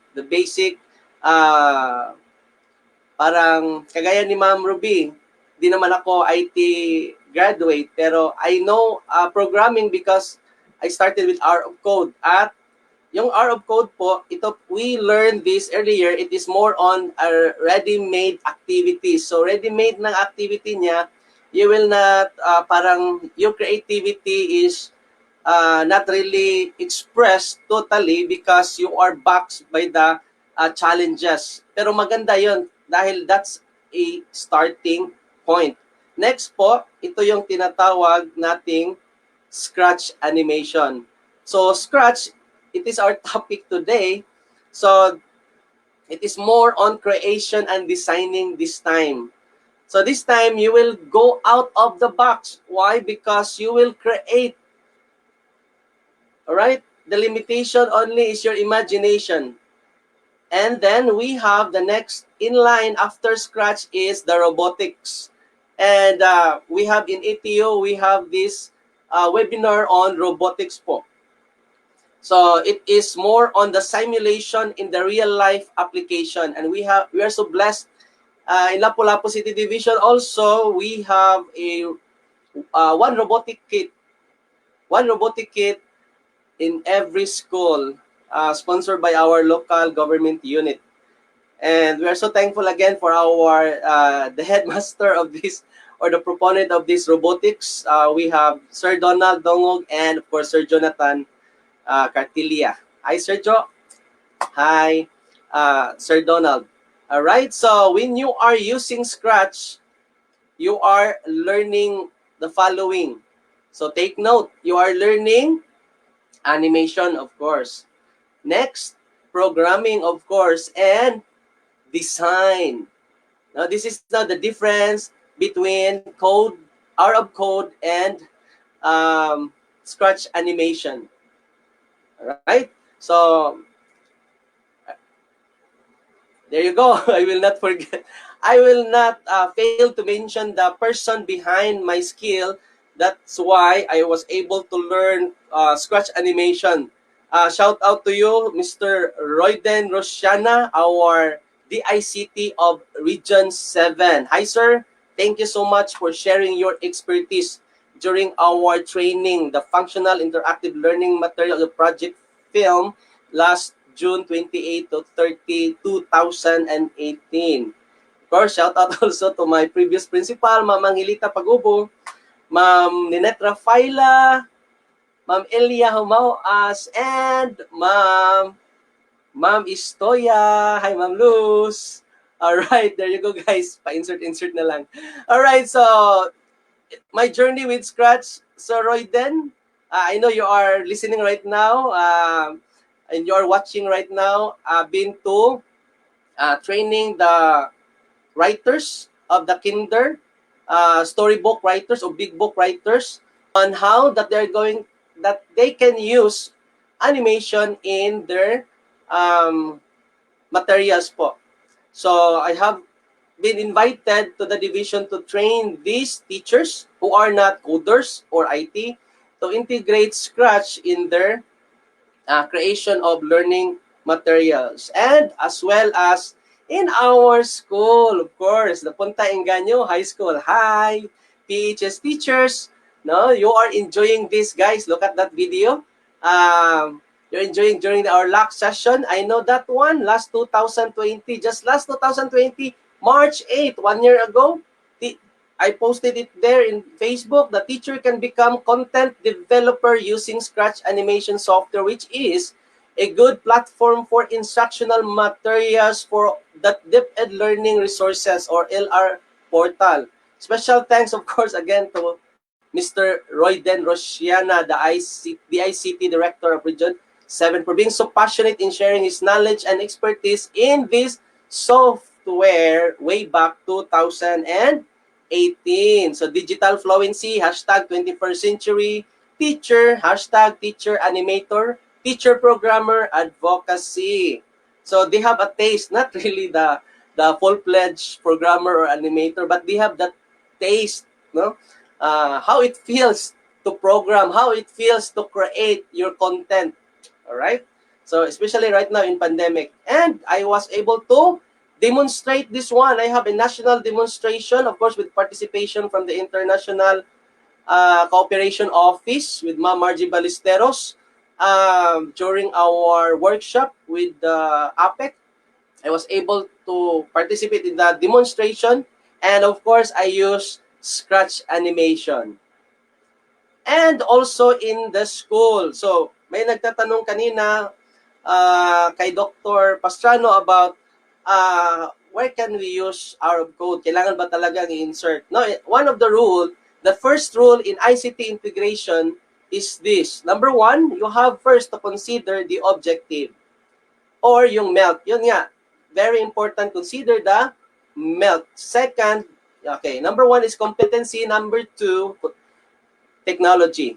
Alright? So, wag mo nang mag-isip kung anong technology ang gagamitin. Isipin mo na kung ano yung goal, ano yung competency na dapat i-address. Like for example, in my demonstration in the division-wide INSET, it was covered through video recording, and then they showed that one in every district. This one is my video Scratch animation lesson. My topic is on the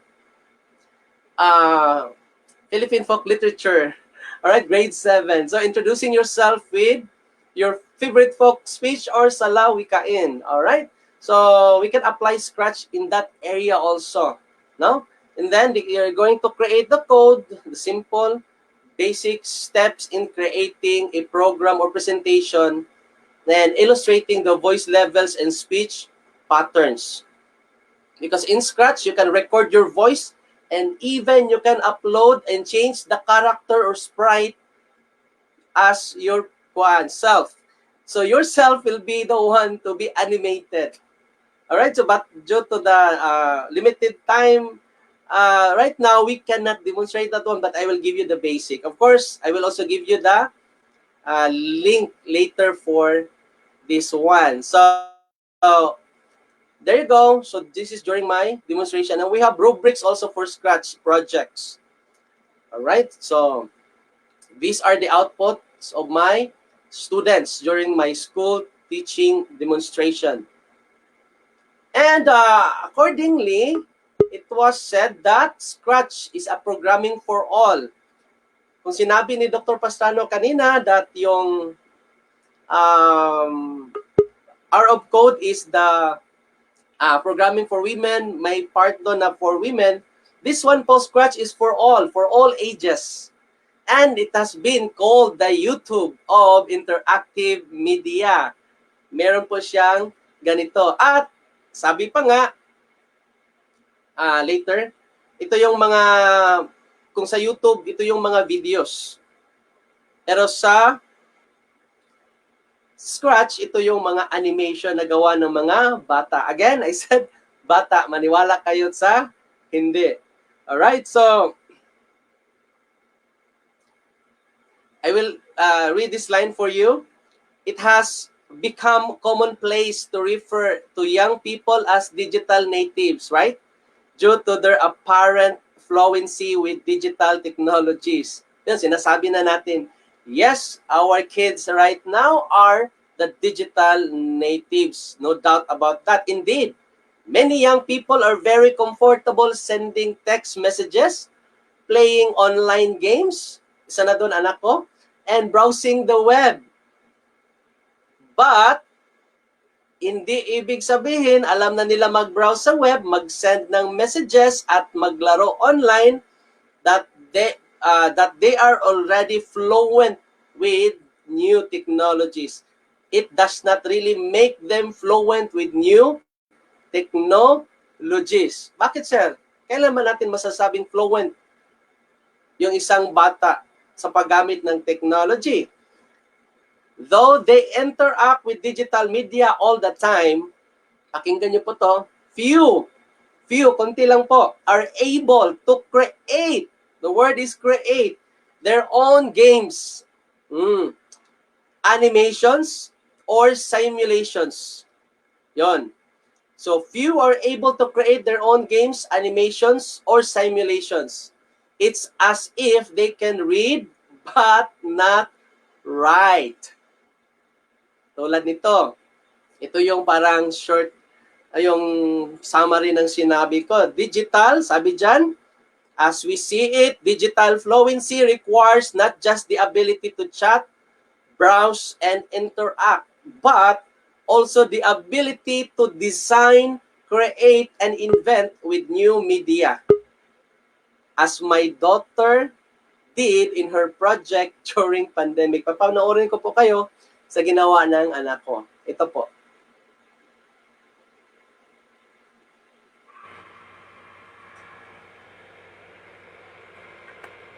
Oh. Alright. This time, this will be cool. Yan yung daughter ko. That was during pandemic po. Tinuturoan ko siyang mag-code. Yon. Alam na niya kung paano mag-code. Kung alam niya, malalaman nyo rin yan at matutunan nyo rin yung coding for all ages. Yon, yung isa. Yung expression niya, tingnan nyo, pakinggan nyo. Alright. That's easy. Yon, naglalaro, gumagawa siya ng game. Ito yung parang Flappy Bird. Yon.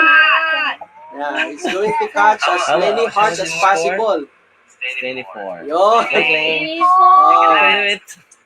Sir Kojak Ibanyo, shout out. Daming nagtitext magpa-shout out, bro. No, you can do it. Alright, so... You want to make a game? So, like walang that? magawa ang mga bata during pandemic, I can teach you. naka-quarantine sila. Ito yung sinabi ko sa post ko sa Facebook. One of the benefits of home quarantine, sabi dito, is the ample time you can spend with your children. I am taking advantage of maximizing this time in teaching my daughter the science behind mobile and computer game. Yes, like Flappy Bird. In collaboration with, ito kasing Scratch, developed in collaboration with Cartoon Network. So, meron talaga siyang malaking potential to teach our kids the basic of, or the science behind those things. Right? So, she enjoys not just by playing the game. Ito, maganda to. Because she created or coded or programmed, but also the process of creating them using code blocks. Ito yung ginamit kanina ni Dr. Robelin, code blocks of Scratch animation software. Yes, you can teach your children animation as easy as 1, 2, 3, or A, B, C. Just go to this website. Mamaya, pupuntahan natin yan. And of course, you can download the offline installer. Yes, you heard it right. It is offline and free. Introduce already the STEAM, Science, Technology, Engineering, Arts, and Mathematics at young age. So again po, ulitin ko lang. Yes, you heard it right. It is for free and it has offline version. Later at the end of my presentation, huwag kayong kukurap. Sana naman, wag kayong kukurap mamaya. I will show you the link of the offline installer with video tutorial on how to install it. Kasi ginawa ng anak ko, walang internet. Alam ko may magtatanong, sir, online yan, mahirap. Okay, may sagot na naman tayo dito. May offline tayo. May offline version yung Scratch animation. Nakagandahan, yung ginagawa mong animation, you can convert that one into video. Wow. No? So you can create animation, story, and many more, or projects. Alright? So your creativity will be top, or yung creativity ng mga anak natin. Oh, handa na ba kayo? Alright, handa na ba kayo? Andito na pala tayo. Alright, so ihanda ang mga laptop. Ilapag muna yung mga class record. Ilapag muna yung mga ginagawa dyan. So, ihanda ang laptop at sumunod tayo dito sa step-by-step procedure kung paano. Ito yung second po, objective na mag-create tayo ng account. Tapos na tayo ipakilala si Scratch. Ngayon, mag-create tayo ng account. Sabay-sabay tayo. Alright, so again, punta tayo sa scratch.mit.edu. Again, nasa ibaba, scratch.mit. Type lang po sa browser, scratch.mit.edu. MIT stands for, nalimutan ko yung, it's a place po, no? It's MIT. Sige po, puntahan nyo yung site. Andito siya. Makikita nyo sa browser. Type lang dyan. Type in your browser, scratch.mit.edu. Pa-shoutout daw yung yung magaling natin na guro na OICESDS na ngayon sa Danao City Division. Sir Livy Barazon. Sir Livy Barazon, good afternoon, sir. And thank you for watching together with your teachers in Division of Danao City. All right, so scratch.mit.edu. Okay. Andyan na ba lahat? All right, sunod. Next step po. Pag nandyan na tayo, yun. Click po to yung Join Scratch. Yan, click mo na yung Join Scratch. Bigyan mo kayo ng time. Alam ko, you need time. Dito yan, nag-message yung aking isa sa mga mentor ko sa Alcob. Best teacher po, no? Internationally acclaimed. Sir Hill. Sir Jalor po, good afternoon. Principal po ng Balara, SDO Quezon City. SDS na pinapa-shoutout niya si Ma'am Jeneline Corpus. Good afternoon, Ma'am Jeneline Corpus.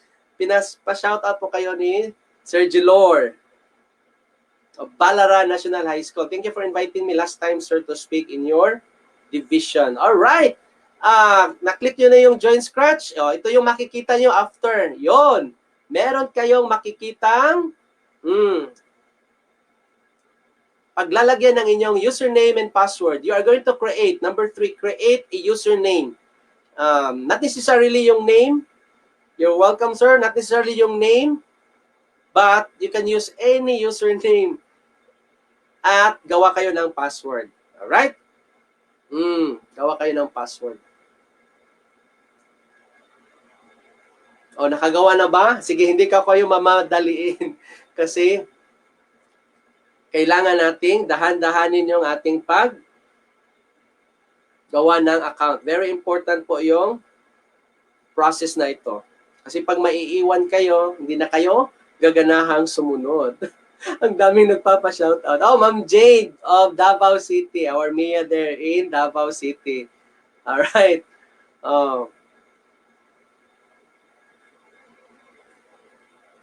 Alright, so naka-create na ba ng username at password?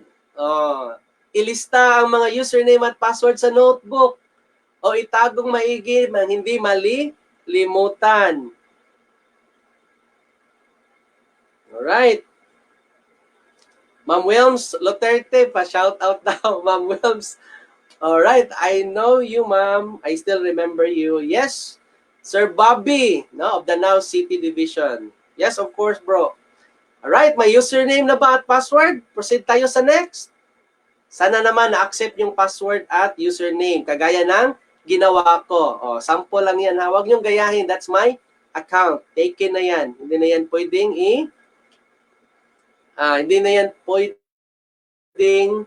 gamitin. You use the one so that you can create your own username and password. Ma'am Helen Grace. Good afternoon, Ma'am Helen Grace of Paho National High School. Yes, ma'am. To God be the glory. Pa-shout out sa English folks sa Paho National High School. Of course, and all the teachers, especially your principal, Ma'am Angelita Pagubo. Alright. So, of course, my UP buddies, Ma'am Emeline Cubing. Of course, Ma'am Aligale, Berami. Binabaha yung messenger ko. Gawa kayo ng password ha. Wag lang magpa-shoutout, gawa din kayo ng account. Yes, click next. May next na ba dyan? Click yung next. Yes. At ito yung lalabas. Hingan kayo kung anong country kayo. So, piliin yung Philippines. Select Philippines. Piliin yung Philippines. So, sinong may hindi gusto ng National INSET? Napatanong tuloy ako. Kasi sa sobrang saya ko, sa sobrang saya ng mga tao, kahit ma-mention lang yung name nila ay grabe sobrang saya na parang abot langit ang kasiyahan. That's why I'm so thankful to Sir Mark, Anthony C., Cap, Mark, Jamizal, of course, our director, Abraham Abanil, and of course, Yusek, Alain, Pasqua. Thank you so much, sir. Of course, our secretary, Madam Briones, for having this national virtual INSET for the first time in our country. Ang saya-saya po ng ating mga, parang naging ano po to kumustahan, no? Kumusta na ba kayo dyan? Relax lang ha. Huwag magpa-stress sa certificate kasi ang deadline ay May 8. Alright, may May 8 pa tayo. Alright. So, yes po. Sige po. Piliin nyo yung Philippines kagaya ng pinili ko. Huwag naman yung other countries. Philippines lang po. Alright, so after choosing Philippines, pagtuloy lang tayo. I know may mga advanced party na dyan, may mga fast learner dyan na nakagawa na ng account. Kung nakagawa na kayo ng account, tingnan ko sa comment box. Sige, screenshot nyo, tapos sa shoutout ko kayo. Alright? Enter your birthday. Enter your birthday. Sige na, sabayan nyo ako. Enter your birthday. Yan yung birthday ko ha. Tandaan nyo, November. Hindi niya ibibigay yung day, yung year lang. Alam nyo yung edad ko, 25. Alright, click next. Tama ba yung math ko? 25. Alright, click next. Tapos, yun, pipili ka ng gender. Yun, click gender. For example, male. Hindi, yun, tama naman. For example, yun, male. Tapos, hihingan ka. Panghuli, hihingin yung email ad mo kasi doon kayo be-verify. Yung Scratch kasi parang YouTube. You will create a channel. Again, this is not just a certain website. This is a YouTube ng mga interactive media. Gagawa tayo ng channel. Meron tayong mga, hi guys, welcome to my channel. This time, yung ating mga bata gagawa dito ng channel. Gagawa sila ng content. Alright, meron na bang email ad? Nakapag-enter na ba ng email ad? Yung aking email ad, nandyan na. Yun. Yes. Alright, so after the email ad, below, makikita nyo dito sa ibaba, create your account. Click create your account and you will see this. Nakita nyo na yung welcome to Scratch. Pag nakita nyo yung welcome to Scratch, paki-screenshot at paki-post doon sa ating Facebook Live. Sige nga, babasahin ko nga dito yung mga nakapag-post. Thank you, Sir Mark. Si Sir Mark, unang nakapag-post ng coding merienda niya. Sir Mark Jamisa, Sir Madge, yun, galing. Nagugutom ako sa snacks natin dyan, no? Coding merienda. So this time around, it's already snacks time. You can eat your snacks while doing the creation of account. Go ahead. Alright, so pa-shoutout daw Gunob National High School and of course Elementary High School from Ma'am Dina Pasinos. Yes, Ma'am Dina. Good afternoon po. Tingnan ko kung sino na yung mga meron na bang nag-screenshot dyan ng account nila? Tingnan natin, wala pa. Puro na lang shout out. Shout out. Mag-screenshot naman tayo po. Sige po. Sige po. Shout out natin lahat. Salamat po sa patuloy na pagsubaybay hanggang sa oras na ito. Yes. Hinihintay ko po yung mga screenshot nyo na naka-scratch na po kayo. May account na po kayo. Very good. Yes. All right. I cannot mention your name one by one, everyone. gawa mo na kayo na account. Pag nakagawa kayo na account, doon siya shoutout ko kayo. Ayun, meron na. Andito na. Yes, may account na si... Yun, nakagawa na ng account sa cellphone niya. Mercy Bangkilan. Mercy Bangkilan. Yes, congratulations, Ma'am Mercy Bangkilan. Dito na si Ma'am Mercy. Naka-create ng kanya account. Titingnan ko sa ETO. Ang dami na siguro. Tingnan ko.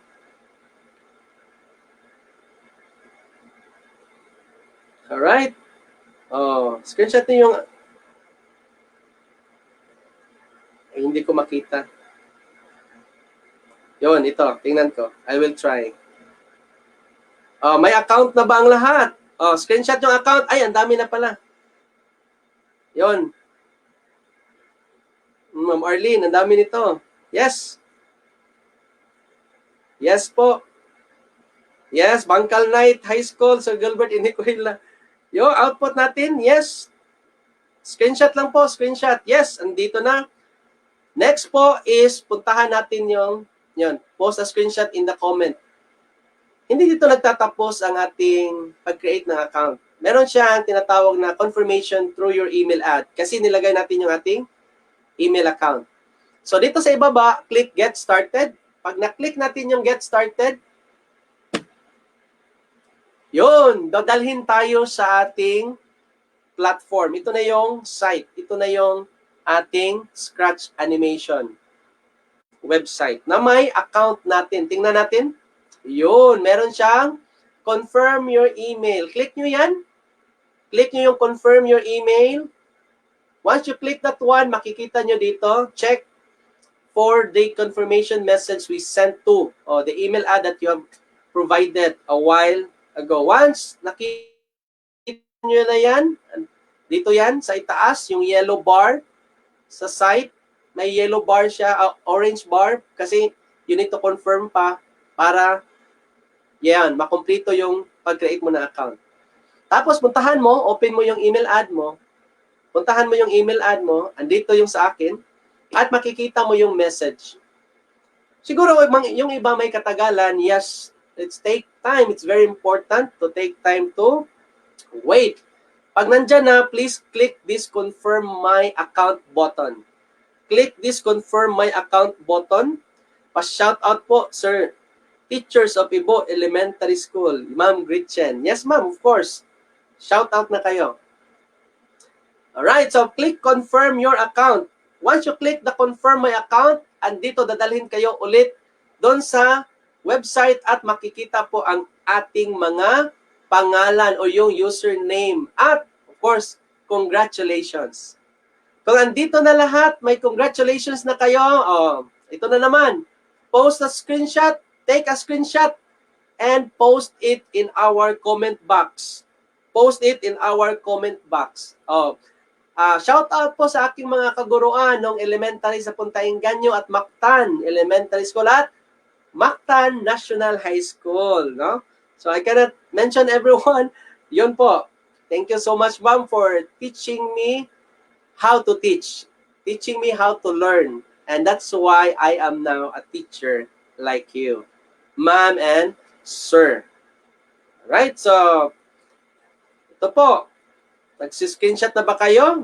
Tingnan ko kung talagang sinusunod nyo yung sinasabi ko or yung shoutout lang talaga yung gusto nyo. Alright? Alright. Kasi hapon na kasi, no? Gusto natin light na lang or light na lang. Screenshot. Yes, screenshot. Meron bang nagsi-screenshot? Oh, sinisend lang dito sa pini-PM na lang para mabasa kasi natatabunan. Yes! Ang galing naman. Oh, Ma'am Ariza Berdon. Nalimutan ko yung new family name niyo po. Shout out sa iyo. Thank you and congratulations for your account. Dito na tayo sa next step. Ang next step po dito ay ayun, babasahin yung community guidelines. Bakit yung Scratch may ganito, parang community guidelines? Kasi katulad siya ng YouTube, may community guidelines. Ito yung tinatawag, make sure your projects and comments are respectful and friendly. Alright, tingnan natin kung ano ang laman nito. Ang laman nito ay, ito po, may nakasaad dito po na kailangan respectful ka, constructive tayo, nag-share tayo, okay? Yung mga content kasi dito, pwede mo i-edit, parang si Kahoot. Tapos po, keep personal info private. Yon. May mga personal information tayo dito, hindi naman na-share kasi it is safe po. Okay? So, ito yung parang hindi natin ina-allow kasi yung topic ng Wednesday, ito yung sa Data Privacy Act. So, tapos, be honest. Of course, kailangan honest po tayo, no? Don't try to impersonate other scratchers. Yung tawag po sa atin, hindi YouTubers, kung hindi, scratchers. Okay, malalaman nyo yun. Bakit scratch? Mamaya. Okay, and then help keep the site friendly. Okay, this is a safe space po para sa ating mga bata. Alright, so let's create our animation. We are now on the last objective. Mag-create na tayo ng sample animation. Handa na ba ang lahat? Kung handa na, mag-thumbs up po dito sa ating chat box. Sa ating chat box, sa ating comment box pala. Comment box. Sige po, mag-thumbs up nga kung handa na ba kayo. Are you ready? Siguro naman may account na kayo at handa na kayong mag-follow para sa ating sample animation. You will really love this one, ma'am and sir. Hi sir, good afternoon. Pa-shout out. Richie Castro, Okanya National High School Robotics Team. Yes. Ma'am Richie, yes. Ma'am Richie, yes. Of course, our co-robotics team adopted by Lapu-Lapu City. Done and following. Yes, ma'am. PM lang. Hindi nyo nabasa. Ganun pala. Yan, hindi ko nabasa. PM lang pala yung mga output nila. Galing! Congratulations po. At of course, yon, mandaming nag-thumbs up. Very good. So, pwede na tayo magsimula. Create our animation. So, kung handa na ang lahat, ibaba mo na yung ballpen. Mag-take note. Pwede rin. At sabayan yung pag-code natin o pag-program. Okay, may nagpapa-shoutout dito. Buaya Elementary School. Yeah, of course, I've mentioned already Punta Engaño Elementary School already. Sir Vince, good afternoon. Sir Vince, the master teacher of Punta Engaño High School. And Gaga, right? Gaga Rico. Sir Rico, the master teacher too of Senior High School. Senior High School. Marigondon Senior High School. And your principal, Mama Iso. So guys, there you go. How to create? Go to this tab or button na merong word na create. Click nyo yan, click create. At dyan po, kayo makakapasok, you can enter the user interface or the UI. Yung tinatawag natin pong platform ng ating Scratch animation. So, andito na tayo.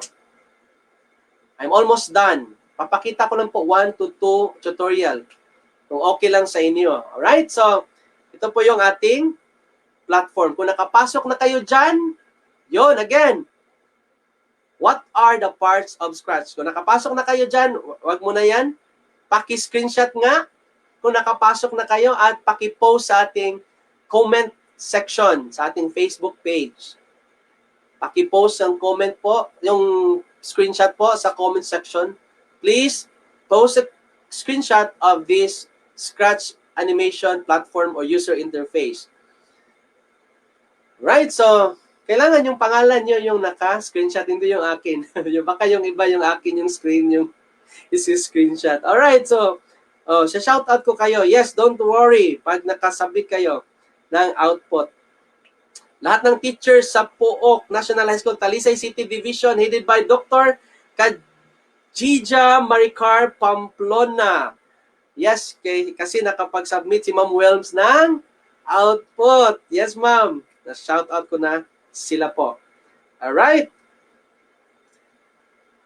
Punta tayo sa, ito yung, ano yung mga parts? What are the parts of Scratch animation? What are the parts of Scratch animation? Sulat nyo to.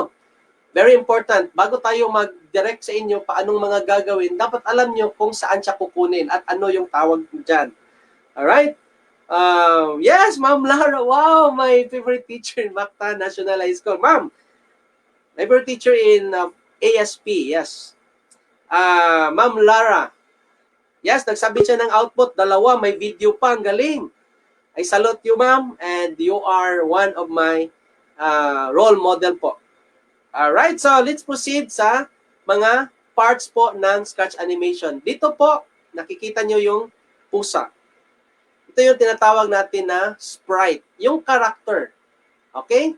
Ito yung tinatawag natin sprite. Hindi cope, hindi sprite. Ito yung character. Tawag sa character ng Scratch. Ito yung pusang gumaganon. Kaya parang Scratch yung tawag sa kanya. Nag-scratch. Alright. Ito yung nilalagyan natin ng Scratch. Ito yung nilalagyan ng sprite or character. Ito yung stage. Dito po nagpe-perform si sprite. Dito po nagpe-perform si sprite. Alright? At ito naman yung blocks. Dito naman makikita yung mga code blocks. Yung sinabi nga kanina ni Dr. Robin Pasano. Dito po makikita yung mga commands na ilalagay natin dito sa gitna. Ito yung script. Ito naman yung script. Dito tayo nagsusulat para gawin ni sprite o yung character. Ulitin natin ha.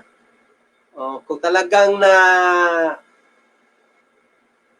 Alright, anong tawag nito? Ang tawag dito, yung character ng Scratch animation, ang tawag nito ay, very good, sprite.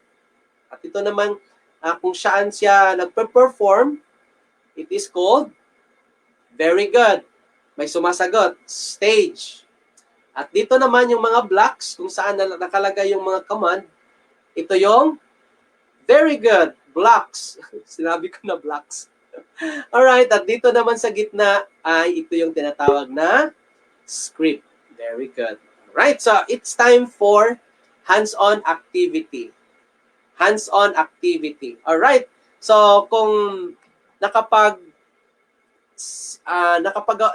na kayo ng account, post lang po yung screenshot doon sa ating comment section, comment box.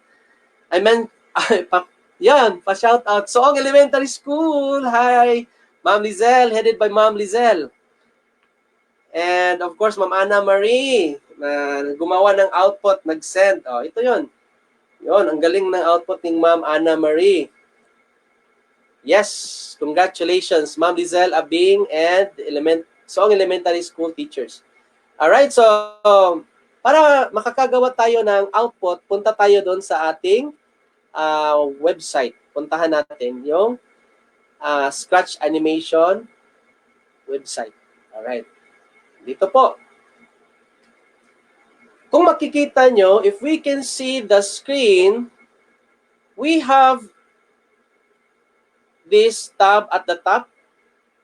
Ito po yung tutulong sa inyo para po makapagsimula. You can start animating or familiarize the commands or yung mga particular blocks kung anong functions nito. Yung motion, look, sounds, events, control, sensing, operators, variables, and my books. Heads up ko lang po pala yung ating mga kaguruan na dito sa Scratch, pwede na po tayong mag-code para sa robotics. Meron po siya para sa robotics. Kasi yung Scratch, pwede na niyang gawin yung command. Nandito po, yung para sa robotics. Dito po siya makikita. Pwede natin siyang i-add. Andito siya sa ibaba, makikita nyo, ito. Music, pen, video sensing, text-to-speech, translate, microbit, Lego Mindstorm, MV3, Lego Boost, Lego Robotics.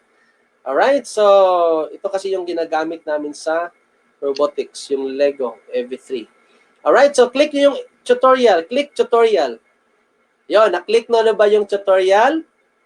You click tutorials at you choose getting started. Click getting started. When you click getting started, a video tutorial will appear. When you click play, with Scratch, you can make your own stories, games, and animations. Let's start by grabbing a move block. We can click the block Yon. to run it. There are many other blocks to choose from.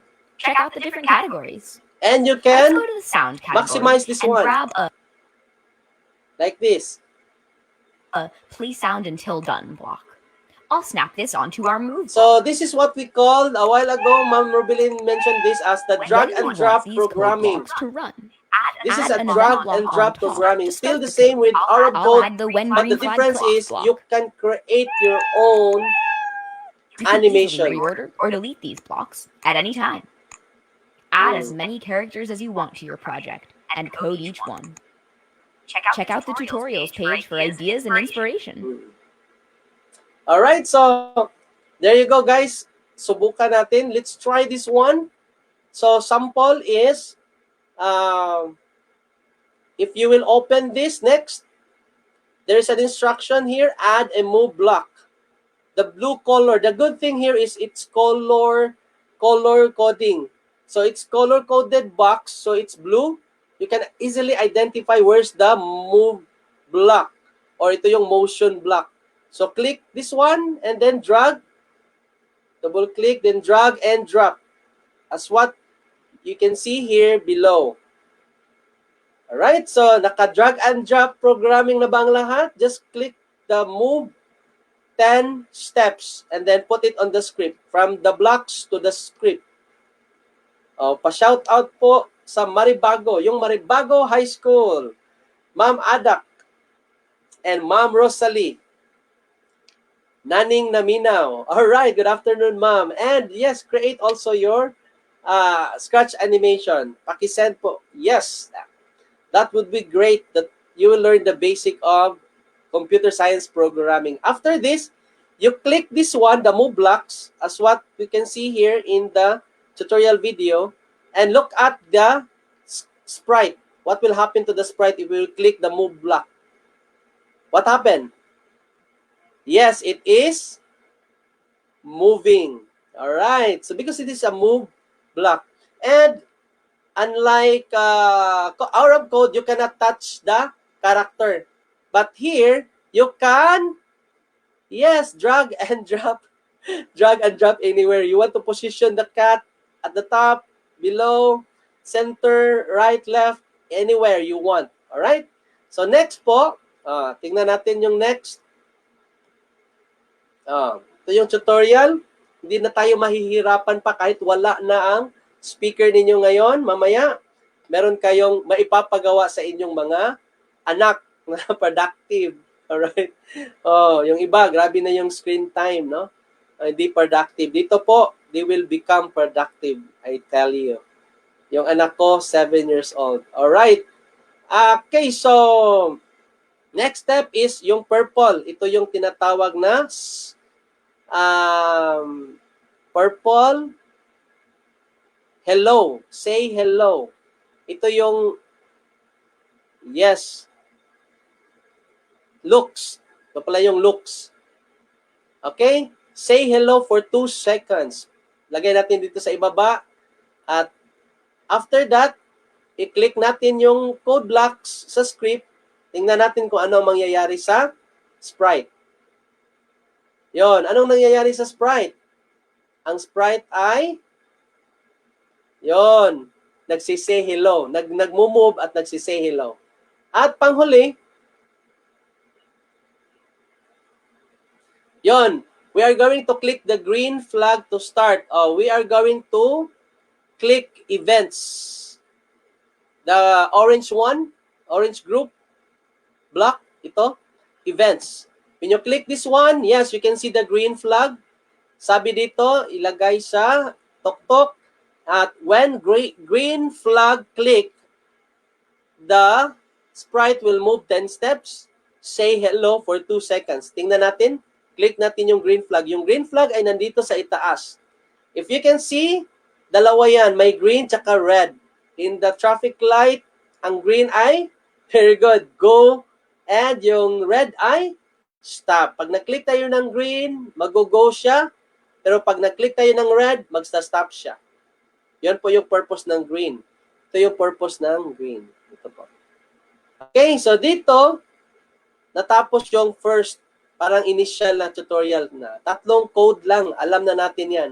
However, sabi nga ng ating mga host, second day, I think, yung nawala yung sounds. Very important yung sounds. Ito yung nagpapaganda ng horror movie. Nagpapaganda ng mga pinapanood natin, nagpapaganda ng mga videos, lahat. Kung walang sounds, walang kabuhay-buhay. Kaya, lagyan natin ng sounds. Dito po tayo sa sound block. Dito po. Tapos, ito yung sound niya. Drag and drop dito sa ibaba. Or sa itaas. Pwede rin sa itaas, pwede rin sa ibaba. Pwede dito. Pwede siyang i-insert. Pwede siya i-follow lang dito sa ibaba. Now, you click the green flag. Pwede ka mag-click dito. Pwede ka din yun, may, yun. Ayun, pag narinig nyo na yung pusa na nag-meow, yun, success. Yun. Yun yung translation ng meow, hello. O, lagay natin siya dito sa tok-tok. Tingnan natin. Ayun. Hello. Sabi niya, hello. Alright, so, pag nakafollow kayo dito sa first sample, congratulations. Congratulations. Ito yung code. Screenshot nyo na. Pwede nyo gawin. Mamaya, mahina kasi yung internet ko, sir. Sige, gawin nyo mamaya. Screenshot mo na lang yan. Kasi mamaya, ipa-flash ko yung link ng offline installer at saka yung video tutorial. Alright? So, yung next step ay gagawa tayo ng story. There is this one, create a story. So, the next project is creating a story. Okay, so but I think I don't have the luxury of time to do that. You can use Scratch to tell a story. Yon. You can use and Scratch you to play tell the a story. video Create and a you can conversation. maximize Use the Scratch to video tell a if story. you like Create to. a conversation. Switch. Yan, story. So, maganda kasi yung Scratch pag gumagawa ka ng storya. Tell a story. Yon, tingnan You natin. can use Scratch to tell a story. Create a conversation. Switch scenes. Or do whatever else you can imagine. To get started, let's pick a background. I'll go with the witch house. Now let's pick a sprite. I'll pick the wizard. Let's have our character say something. I'll have my character say, "Welcome to magic school."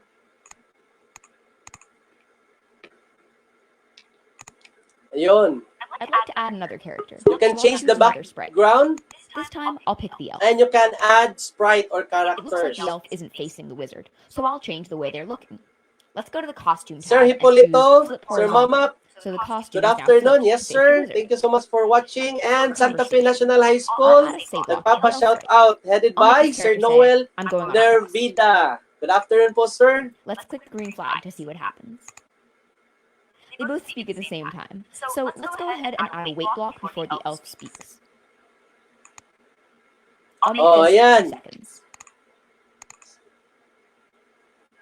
Oh, Let's have the characters change. magsiswitch sila I'll ng add another background. This time, I'll choose mountain. Oh. I'll reselect the elf sprite and go back to the coding area. Ayun, magsiswitch sila ng background. Characters Pupunta start sila the witch house. ng cave. Galing sa bahay, papuntang cave. Wait 4 seconds, which is how Suba long the Masulong conversation Teaching is, Force headed by Miss Arlene T. Sumalino. and then switch to And mountain background. PSDS Maria Marisa Maglangit. Yes, sir. I have shout out na po, Sir Mel. All right. And all the ICT coordinators, elementary and high school of Tipid Apolapo Let's City go back to Division, the of wizard course. sprite and add a when And Ma'am Cheryl. Yes, Ma'am Cheryl. I've seen your I'll set it output. to Yes, mountain ma'am. and Very make the good. wizard Ang ganda high. nito. Ma'am Cheryl Ann Del Castillo and the faculty of Let's try it Tapal Elementary School, Karkar City Division, and all Karkar Hanon. All right. Looks good. Yes. Now let's replay the project. I'm checking your output, guys. The wizard Yes, isn't may showing output very na well. That's naipasa because we've si hidden it. So what Ma'am we need to Novim. do is add Yan, a show pa-shout out block sa at the Kalawisan top Elementary School, so that Principal whenever someone Verna replays the project, Alipar, the wizard and will the show Kalawisan first. teachers. Kalawisan Elementary School teachers. Pa-shout out po. Po. Click the green Teaching arrow to Force. see this code again. Pa-shout out po. And explore Po. what else you might add to Teaching your story. Force. Headed by Sarah Oli Locos. Good afternoon, sir. Requested by Ma'am Gwen Langga. Gwen Templado, the Ranger. Alright, so that ends, guys, the tutorial video. If we will follow this one, yung pagpalit pala ng background, dito yan makikita. Choose a backdrop or background. When you click this one, ang dami pong pwedeng pagpipilian. Yung pwede mo ilagay siya sa may snow, pwede siya ilagay dito sa gubat, or parang makikreate ka ng parang castle yung the king. Yun, papunta siya sa castle. Maglalakad siya ngayon na yun.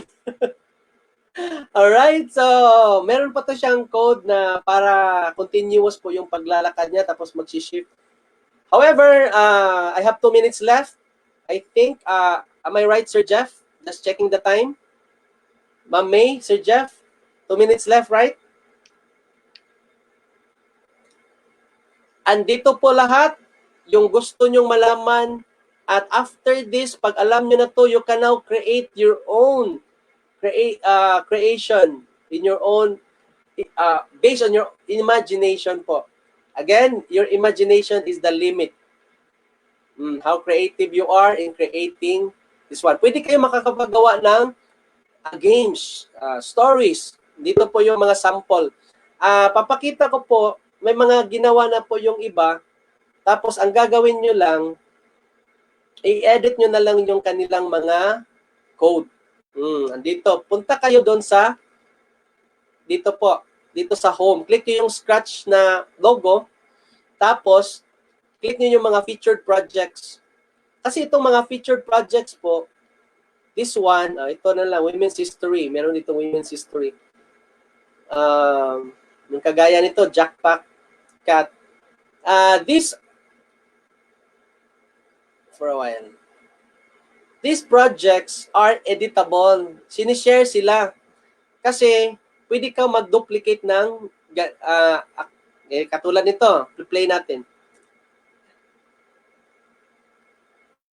Yan, lumilipad. Ay, ikaw pala yung mouse pala yung sinusunod niya. Alright, no? Yon, yung mouse yung sinusunod niya. Alright. Explore pa tayo ng mga magagandang gawa. First timer ito, katulad ninyo. Alright, so dito, meron din dito mga games. Tingnan ko yung, may na-open ako kanina parang story. Battleship. My point is, pwede nyo silang silipin yung code nila. Ito. Pag teacher kayo, ito yung gagawin nyo. Maglagay kayo ng instruction dito dahil may channel kayo. Tapos, ito yung asynchronous part. Ito yung parang instruction kung paano siya laruin, paano gagawin, or ano yung gagawin nila. Alright? So, nandito yung notes saka credits. Click na lang yung see inside. Ang dami nang nag-like nito. Wow.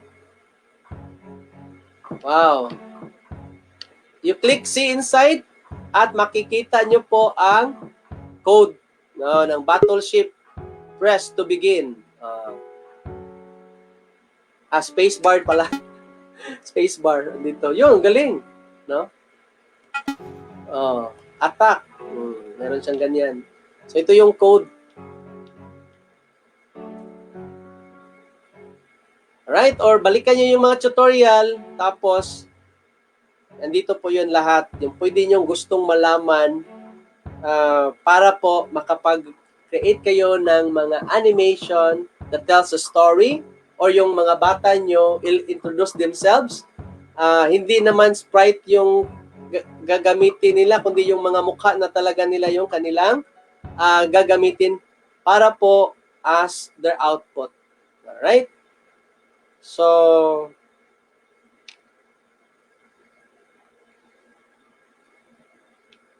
alright, so andito na tayo sa last part. Screenshot po. Pag natapos nyo po yung kahit lang isa, yung isa lang na, para hindi naman mabigat kasi hapon na, kahit na lang po yung isa na ginawa natin kanina, yun bang yung si Scratch Meow, nakapag meow kayo, success na yon. Meron na kayong fulfillment sa ganon. Pa-screenshot na lang po, pa-post sa comment box natin, or pwede nyo po i-post ninyo sa Facebook wall ninyo, tsaka pa-hashtag na lang po yung National Virtual INSET 2021. Para doon na lang natin sisilipin kung sino-sino po yung mga naka-follow po. However, do not be dismayed or discouraged kasi yung mga walang connection, meron tayong offline installer po. Alright? Okay. So, yung offline installer, kaya niyang gawing video ang Scratch. Dito po, yung code ay ating masisave sa computer, pero hindi mo pwedeng gawing video kasi masishare mo na siya sa internet. Pero yung offline ay makakonvert mo to video. Yung version 2.0, hindi yung version 3.0 ha, yung version 2.0. Kasi bibigay ko mamaya. Alright, pag-screenshot na kayo sa comment box, papa-shoutout natin mamaya yan. Alright, so last part, I'll show it to you, my last slide. Hindi na ako magbibigay ng timer kasi punta na ako sa last part. Ito po yung verse na gusto ko pong ibahagi sa lahat ng mga kaguruan. This may apply not just to the teachers, school heads, DepEd official, but to everyone, even students po. Sabi nga dito, from Monday to Friday, tayo po ay nagtatrabaho, parang nagsasaka tayo, no? Nagsasaka tayo sa kakahintay, may mga encountered tayo na mga problems. We cannot really, may mga challenges po talaga na na-encounter. Katulad na lang po ng pagsasaka. Sabi ng Colossians 3:23 at 24, and whatsoever you do, lahat ng mga ginagawa natin, kahit yung INSET po, do it heartily. Gawin lang po natin na bukal sa ating puso. As to the Lord, para po sa Panginoon, and not unto men. Hindi po para sa tao, knowing that the Lord, ye shall receive the reward of the inheritance, for ye serve the Lord Christ. Dahil po, sa itaas, meron po tayong Panginoon, no? Na ating Lord. Sana po ay may natutunan kayo ngayon, kahit basic lang po yan, kasi yung training namin kay Sir Roy din ay 3 days. Hindi kaya yung 1 hour, hindi natin makompact yung 1 hour. At least alam na natin na meron palang tutorial na mag-guide kahit kayo na lang po. Self-taught lang po siya. Sa mga gusto magpa-shoutout, mamaya siya shoutout ko kayo. Ito yung link. Alright, kopyahin nyo na, screenshot nyo na, i-type nyo na sa browser nyo, at ilagay nyo nandyan na yung offline. Ang pinakamahalaga po yung makuha niyo yung offline installer. Kasi po, you can convert your animation to video format. Yun po yung parang kagandahan nito dahil may offline installer po siya. Alright, Sir Adoni Resti, Tito Chia, good afternoon. From the Now City Robotics Team, good afternoon po, sir. Yung aking mga kasamahan, gusto talaga ipa-mention yung name nila. Ma'am Ombao, andyan na. Ma'am Isabel Ombao, sumisigaw na yan. Mga mami ko dyan sa Punta Engaño High School, Mami Roda, Mami Jolly, Mami Leia, or MT, Mami Leia and Ma'am Mercy Villegas. Thank you so much, Sir Glennie Lapping, for your wonderful presentation about the Scratch animation. And I'm sure many of our participants or attendees are very interested to try this software, okay? So now let's proceed to the question for our second presenter for today. Let me have the first question. Sir, the question is from Mr. Marvin A. Basco of Soong Elementary School, SDO, Lapu-Lapu City. And the question is, what is the impact of using scratch animation to our learners in this time of pandemic? All right, so thank you so much from Soong Elementary School. Ano ko lang yan pala, ka-division. Thank you so much for that question. The impact of scratch animation, yung pagkatuto ng bata is yung that the child or the student or the learner during this time maiibsan yung boredom and will be converted yung energy nila from spending it watching, yung nga sinabi ko kanina, yung parang fluency, digital fluency. Alam nila kung paano gamitin yung gadget, alam nila paano pag-browse, mag-chat, manood sa YouTube. Pero yung pag-create, dito po ay nahahasa na di-develop yung 21st century skills, especially yung digital fluency, yung pag-invent, pag-create, pag-simulate through scratch animation software. They can share their output and they can post it in the social media, and they can help, they can build a community like in Facebook group or any social media, and build the skills that this pandemic brought to us right now. Oh, all right. So I hope I have answered that question. Okay. Sir Marvin? Yes, sir. Pasco? Yes, sir. Thank you very much. And now we will proceed to your second question. And the question is from Ma'am Mary Jane N. Enderes of Pasonanca National High School in Zamboanga City. So aside from animation, can we use Scratch for Filipino word games and the like? Yes. Yes. Yung Filipino word game, meron po siyang, hindi ko nga siya kayang i-compress in 1 hour. Parang nasasakal ako sa time natin, pero sulit din naman po kasi mayroon po siya dong tutorial. Kung napansin nyo kanina, may word text po na pwede nyo siyang gawing animation, yung word game sa Filipino. Kahit anong subject po, pwede nyo i-integrate yung Scratch animation as a platform to create something or to create an activity for your subject to accomplish your goal or objective in your lesson. Pwede po talaga. Sir, Ma'am Mary Jane Enderes, Pasunaka.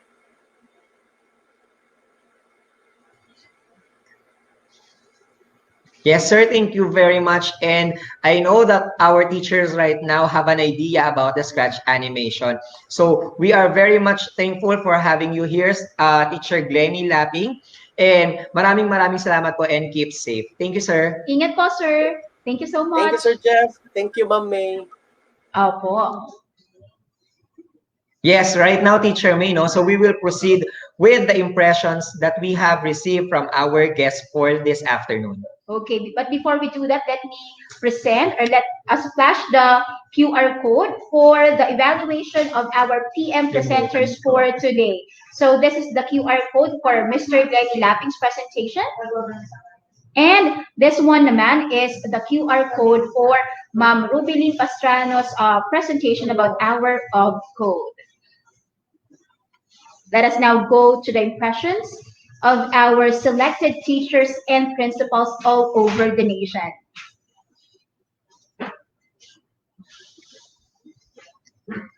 To give us the first impression for today, she's the school principal 2 of Maringondon National High School Senior High School Department, Region 7, Central Visayas, Division of Lapu-Lapu City. Our dear teachers, this is Ma'am Lina M. Maiso. Hello, ma'am. Good afternoon. Good afternoon, ma'am. Yes, good afternoon.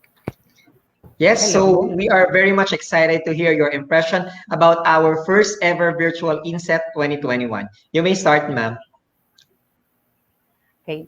My due respect to our DepEd Secretary, Leonor Magtoles Briones, to USEC Alain Del B. Pascua, to the Director 4 of ICTS, Sir Abram YC Abanel, to the EdTech Unit Team, headed by Sir Mark Anthony C., to the Region 7 Director 4, Dr. Celestiano T. Jimenez, to our Schools Division Superintendent of the Division of Lapu-Lapu City, Dr. Wilfreda D. Bungalos, with her ASDS, Dr. Cartisa M. Perico, our PSDS, Mrs. Rebecca P. Turing, to my school principal 4, Mrs. Cirilla B. Digolacion, to the fellow school heads, and to all teachers, especially the teachers of Marigondo National High School.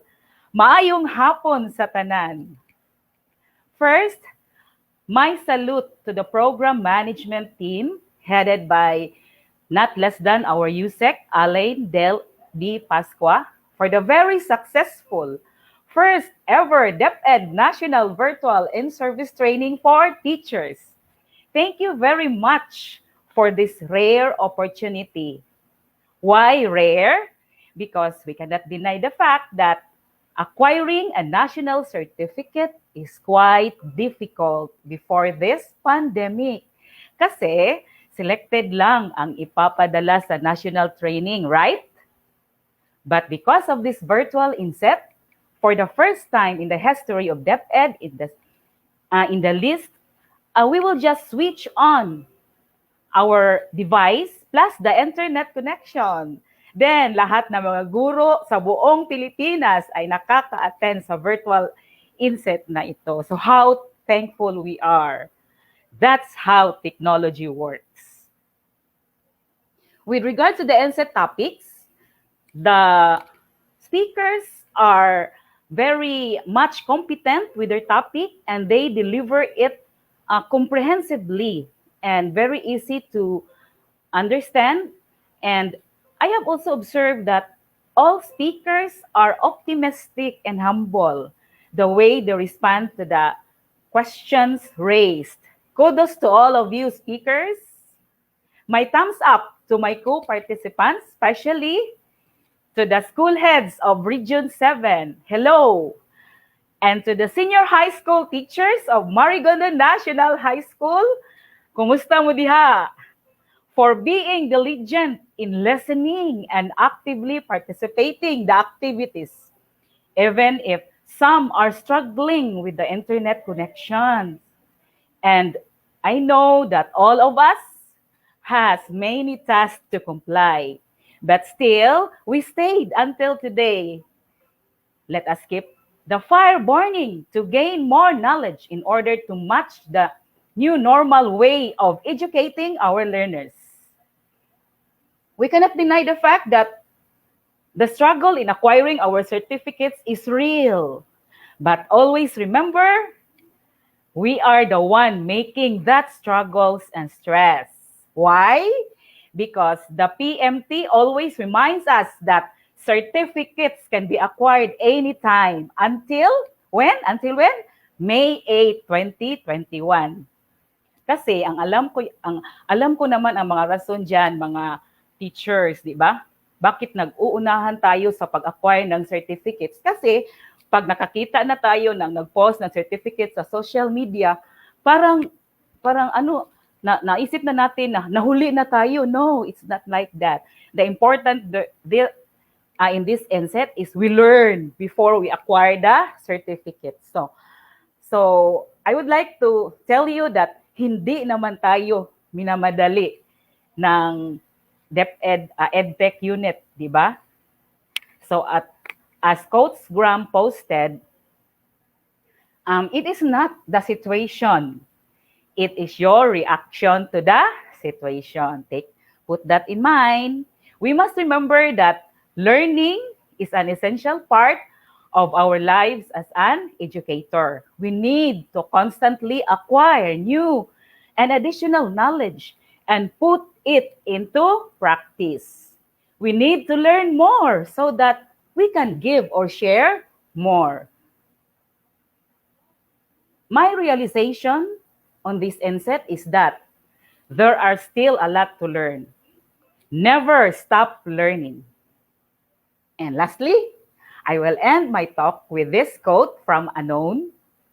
If you are willing to learn, if you are not, if you are not willing to learn, no one can help you.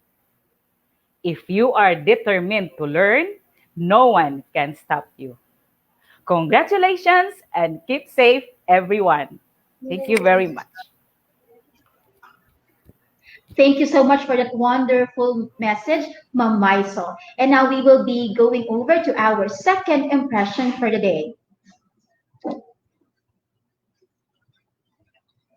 Our next impression will be coming from Abigail Adris a grade 9 English teacher from Ramon Magsaysay High School in Cubao. Yes, hello ma'am, good afternoon. Hi, Ma'am Dries. Hello, good afternoon. Hi. Okay, so we are actually excited to hear your impression about our first ever virtual INSET 2021. You may start, ma'am. Good afternoon, everyone, especially to the people behind the first national virtual in-service training. Well, we have experienced an unprecedented shift in our educational system, in our teaching, due to the current health crisis. Changes have happened in the wink of an eye, and they have left us no choice but to step up so we can continue to serve and educate our kids, our students. Well, these changes have caused numerous struggles, but it's a good thing that DepEd through EdTech has been working hard to help us make a breakthrough. They have worked hard to bring us the first ever national in-service training with speakers who have shared with us volumes of knowledge and technical skills to help us improve instruction and to combat the challenges of bringing online as well as blended education to the very homes of our students. Well, some of us might have been a bit hesitant in joining this INSET, but let us face it, it absolutely has answered numerous questions we have in mind. And in one way or another, it has armed us with digital tools, applications, and more which we can make use of. Isn't it that our major concern is this? How this sudden shift in the delivery mode of teaching would impact the quality of education. This INSET has provided us access to different programs and services made available for us and for our students to push further educalidad. With this, we have come to realize that collaboration among teachers, parents, students, officials, concerned organizations, and agencies is necessary. It makes teaching process easier and lighter. We have somehow realized that we are not alone in this fight. Well, if we consider this a fight. They have been with us and have been trying to support us. Well, we hope it remains until the end of this trying circumstance. The effort to expose us to technology and programs to improve teaching empowers us to reach out to our students more efficiently and effectively.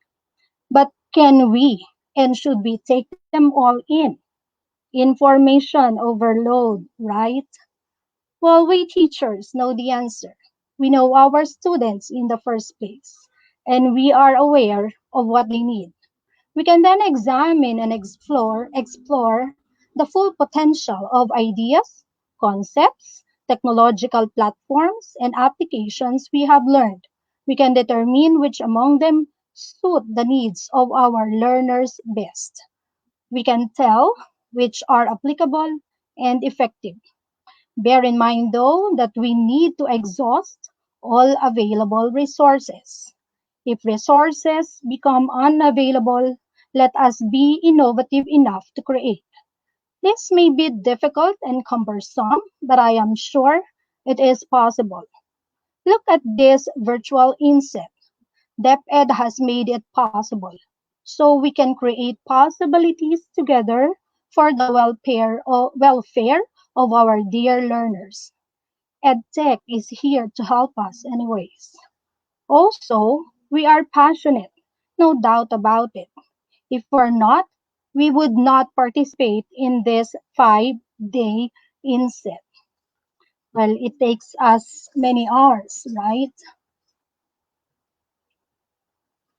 Well, it's a good thing that EdTech really is with us, and they are actually going on tours for tutorials, aiming to educate more and more teachers technologically. Well, we as teachers, with the help of the government and the Department of Education, are actually bigger than this COVID-19 pandemic. We look forward to the time when we are provided with strong internet connectivity, necessary equipment and gadgets, stronger and more visible support, and more trainings. This pandemic affecting us and the educational system will just be likened to an ordinary system glitch. Let us continue making a difference, touching and changing lives. Sama-sama sa pagsulong ng edukalidad. God bless us all. Keep safe. Thank you so much, Ma'am Abigail Dries. And now to give us our third impression, let's have, again, to give us the third impression for today's session, let's have Ma'am Flor de Lisa A. De La Rosa, Principal 3 of General Vito Villarmino Integrated National High School, SDO, Cavite Province. Hi, ma'am. Thank you very much, Teacher Jeff and Teacher May. To the head of the Bureau of Education, DepEd Secretary Leonor Magtolis Briones, Undersecretary for Administration, Yusek Alain del B. Pascua, Director Abram Abanil of Information and Communications Technology Service, Sir Mark Anthony C., Head of ICTS EdTech Unit, esteemed trainers, devoted teacher participants, and viewers from all over the country who patiently and enthusiastically tuned in for 5 straight days in this virtual INSET 2021, my warmest greetings to all of you. The COVID-19 pandemic has affected educational systems around the globe. Schools from across the country are opting to close to avoid the spread of the virus to learners, faculty, and staff, and the entire community. We are all bombarded with uncertainties as to how we are going to deal with our daily lives and how our learners will not be affected by the worldwide crisis. But for some countries, including the Philippines, the continuation of education is non-negotiable. Though we are all struggling with the sudden paradigm shift in the educational system, the Bureau is exhausting all means to ensure that the teachers and the students will impressively cope up with the changes brought about by the spread of the virus. Thus, the conduct of this webinar worthy of acclaim. Participating in this week-long inset made us realize so much about the situation we teachers are all facing and how we can successfully facilitate learning. Hearing inspiring words from the educational leaders and the resource speakers refueled our passion for teaching learners and sharing our skills and knowledge to our fellow educators despite unfortunate circumstances, knowing they are with us in this challenging endeavor. During this time, when physical interaction is limited, in-depth knowledge on educational technology is absolutely necessary. Expanding our knowledge and skills on different digital teaching materials, systems, and approaches that are useful in delivering quality instruction is of utmost priority. Gaining familiarity on how we can integrate DepEd TV in classroom instruction, being able to explore DepEd Commons and its new features, accessing open educational resources or OERs, using the learning management system of LMS to monitor students' progress, developing and preparing interactive instructional materials to enhance instruction, and maximizing e-Tulay sessions to help parents in their role in distance education are such wonderful learning experiences vital to embracing and fulfilling the vision and mission of the Department of Education. Teaching and learning during the pandemic is not a struggle after all. Being fully equipped with all the essential knowledge, appropriate skills, and the right attitude will undoubtedly cease our burden and all our reservations towards the success of distance learning and will surely maximize our potential as educators. This inset may have come to an end today, but definitely we teachers will not cease to learn. We will continue to improve and upgrade whatever knowledge we have gained from this training. To the people behind the prolific webinar, our sincerest gratitude. Hats off to the entire ETU family for a job well done. All your effort and hard work are greatly appreciated. Your sleepless nights won't be futile, for you have shared with us not only the skills of a digital native, but the heart of a true educator. To Sir Mark Anthony C., your leadership has brought the EdTech unit to much greater heights. Continue to soar like an eagle. To Sir Raymond B. Kasama and Ma'am Annie Rose Virodeo, you are pride to the generals. Never ever be tired of sharing your expertise to your fellow teachers and Filipino learners. And lastly, to all my fellow school heads all over the country, let us continue to give support and extend our understanding to our teachers who are chosen to be part of the EdTech unit and for the DepEd TB for they are not only fulfilling their dreams, but also the dreams of young Filipino learners. Congratulations to all of us. Sulong Edukalidad. Thank you. Yes, ma'am, that's correct. So, sulong edukalidad and tulong-tulong po tayo. Now, to give us our last impression, again, we would like to say thank you to those administrators who participated and gave us the impression. Now, we're going to have another teacher for the last impression. So, we have here Sir Rel Jade Saladaga, Teacher 1 from Zamboanga del Sur, Region 9. Hello, sir. Good afternoon. Hi, Sir Rel. Hello, ma'am. Good afternoon. Thank you, ma'am and sir, to give my impression for Yes. this afternoon. Yes, you may start with your impressions, sir. Toward DepEd Secretary, Ma'am Leonor Magtoles Briones. Toward Zamboanga del Sur Division Superintendent, Ma'am Harani Jacinto. To our very supportive and motherly school principal, Maria Isidra R. de los Santos, our former assistant school principal, Arnold B. Tagalog, and our OIC assistant school principal, Ma'am Grace M. Fornes, and of course to my colleagues of both the junior and senior high school of Molave Vocational Technical School, and everyone watching this live feed, especially to all the teachers here in Mindanao. Maayong hapon kanatong tanan. So this is my first time actually participating in national training, though it is done virtually due to the COVID-19 situation, but still I can say that the virtual in-service training was still able to stand in the successful ground. I personally learned a lot from this training. It was a mix of emotion, I might say, most especially in times when we experienced fluctuation in the internet connectivity, but nevertheless, it was still an enjoyable experience, particularly on learning to manipulate photos and edit videos with the use of various editing software, with the use and the usage of ManyChat, Google Classroom, and my favorite, of course, the Google Forms. And of course, it is all with the help as well of our school ICT team led by our Mr. Rufrit Gabato, who assisted us technically. So I was able to follow the discussion of the national trainers. So with this conclusion of this virtual training, I will now able to integrate and utilize well the available technological resources around us in teaching, but not just for us teachers, of course, but of course to our learners as well.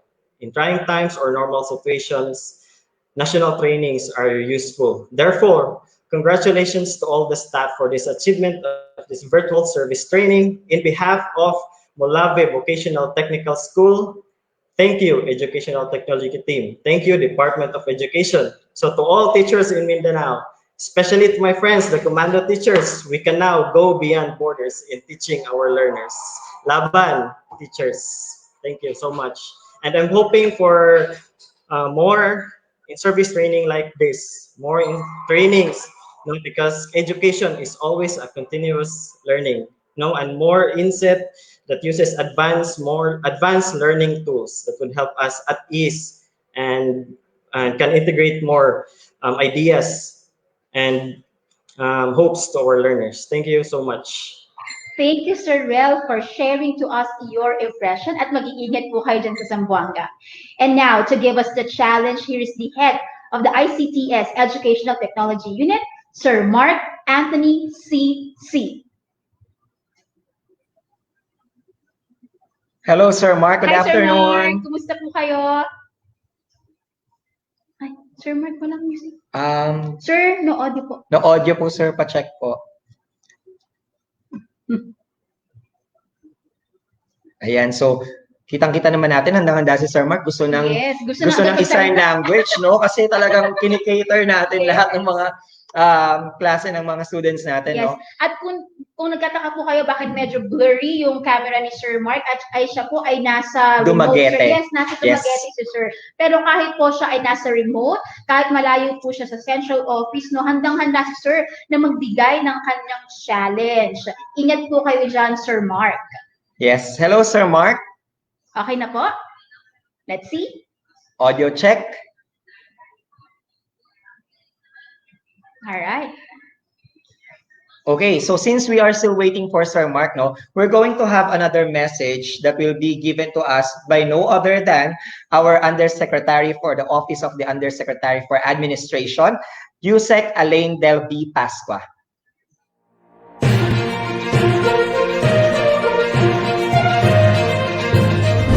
Secretary Leonor Briones always says, education must continue even in the times of crisis, whether it may be a calamity, disaster, emergency, quarantine, or even war.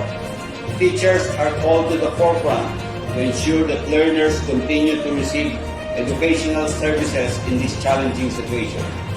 As teachers, you are faced with the enormous responsibility of reaching your learners and to continue your professional development to ensure that you are equipped with up-to-date tools and skills to better teach your students. The Office of the Undersecretary for Administration, through the Educational Technology Unit of the Information and Communications Technology Service, or EdTech ICTS, the Department of Education brings you this first of its kind, virtual and centralized in-service training. With more than 500,000 participants, we can safely say that this INSET is a success for all public school teachers nationwide. It has been over a year since the closure of schools and suspension of face-to-face learning in the Philippines, brought about by this COVID-19 pandemic. It's been a difficult and challenging road for us here in DepEd, but together we have all risen above the challenges and are now about to close the school year 2020 and 2021. Guided by DepEd's blended learning slogan, learn by all means, teach by all means. Our efforts align towards maximizing the available online channels, not only for learners, but also for teachers as well, to continue your professional development even in this time of crisis. The ICTS EdTech, without question, stepped up and pioneered digital learning for both students and teachers at a time when innovation is needed to ensure the continuity of educational services and professional development of our educators.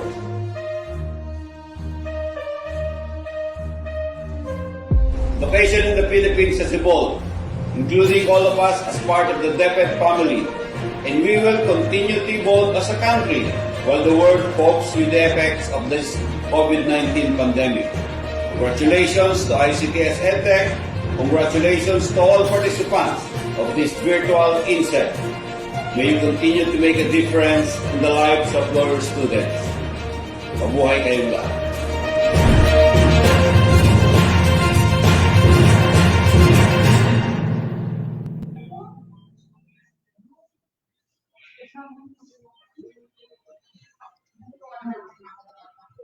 Yes, good afternoon once again, and we would like to express our gratitude to all the teachers as well as the principals who are actually supported us with the first ever virtual INSET 2021. Yes, many of the school principals and teachers no ay nakisama sa atin no at tumutok mula day 1 hanggang day 5. Maraming salamat po sa lahat ng school heads and teachers po na umagapal, sumuporta sa ating virtual INSET. At pagpasensyahan niyo na po ng mga teachers kung hindi po namin maisasama na ang inyong mga shout out because it's already 4 o'clock and malapit na po natin malapit na matapos itong ating INSET. Okay, let us check if Sir Mark is here with us. Sir Mark?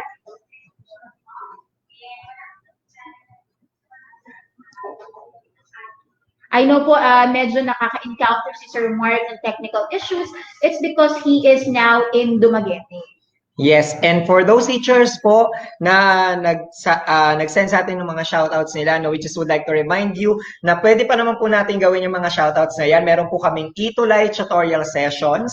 That is from Monday to Friday. So yung mga nagpapa-shoutout po sa akin, I have my schedule every Friday, 9 a.m. in the morning. Yes po, at huwag pag-alala po yung mga nag-shoutout naman po at nag-send sa akin ng message because I will insert your shoutout po during my Itulay session. That will be on Tuesday, English 3, 1:40 to 2:20. At magsisimula na po ang ating Itulay session po next week for the 3rd quarter. Inaasahan po namin ang inyong patuloy na pagsuporta sa Itulay. Yes, and aside from that, no, meron din tayong mga storytelling na pwede po natin ipapanood sa ating mga kids. Kahit hindi po sila nagsuschool, kahit po yung mga younger ones, pwede natin i-cater. And as well as, kinikater din po natin ang alternative learning system or ALS. And soon, katulad nga ng sinabi ni Sir Madge, we will also be having Itulay sessions para po sa ating mga SPED students. Yes, meron ding all is wellness para naman gumagalaw at active ang ating mga bata. Agaya ng sinabi ko, kasama yan sa meaningful learning environment, pagiging active ng mga bata. So we have the all is wellness po. We have programs for elementary and junior high school, and we're trying our best to complete the programs in senior high school. At tulad nga ng sinabi mo kapatid, no, marami tayong programs for AL. So, at idadagdag din ang mga programs para sa SPED. So, nakikita natin mga teachers na tuloy-tuloy at progresibo ang mga ginagawang progress ng ETU para i-cater ang ating iba't ibang mga learners. Sir Mark, going back? Hi, Sir Mark. Hi, sir. Yes. Hi, narinig na ako? Yes. Yes, Okay. sir. Loud and Okay, clear. good. Yes, sir. Thank you. So, to all of our teachers who are currently watching, ako po ay lubos na nagpapasalamat. Pasensya na po kung medyo mahina po ang aking internet connection dahil nasa tabing dagat po kami ngayon. At personally, hindi ko po na-imagine na magiging ganito po ang run ng ating INSET dahil ang amin lamang pong hangad ay maibigay sa ating mga teachers yung hinihiling nilang pahinga. Kaya kami po sa EdTech, ang sabi namin, gawin natin siyang virtual para maging asynchronous at lahat ng session na ito ay pwede pang maulit at mapanood ng ating mga teachers. With the conducted sessions na inyo pong nakita, lahat ng yan ay nagre-require ng ating tedious na pag-aaral para ma-motivate tayo lalo, para mas lalo natin mapaghusay ang ating paggamit ng teknolohiya. On the first day of our session,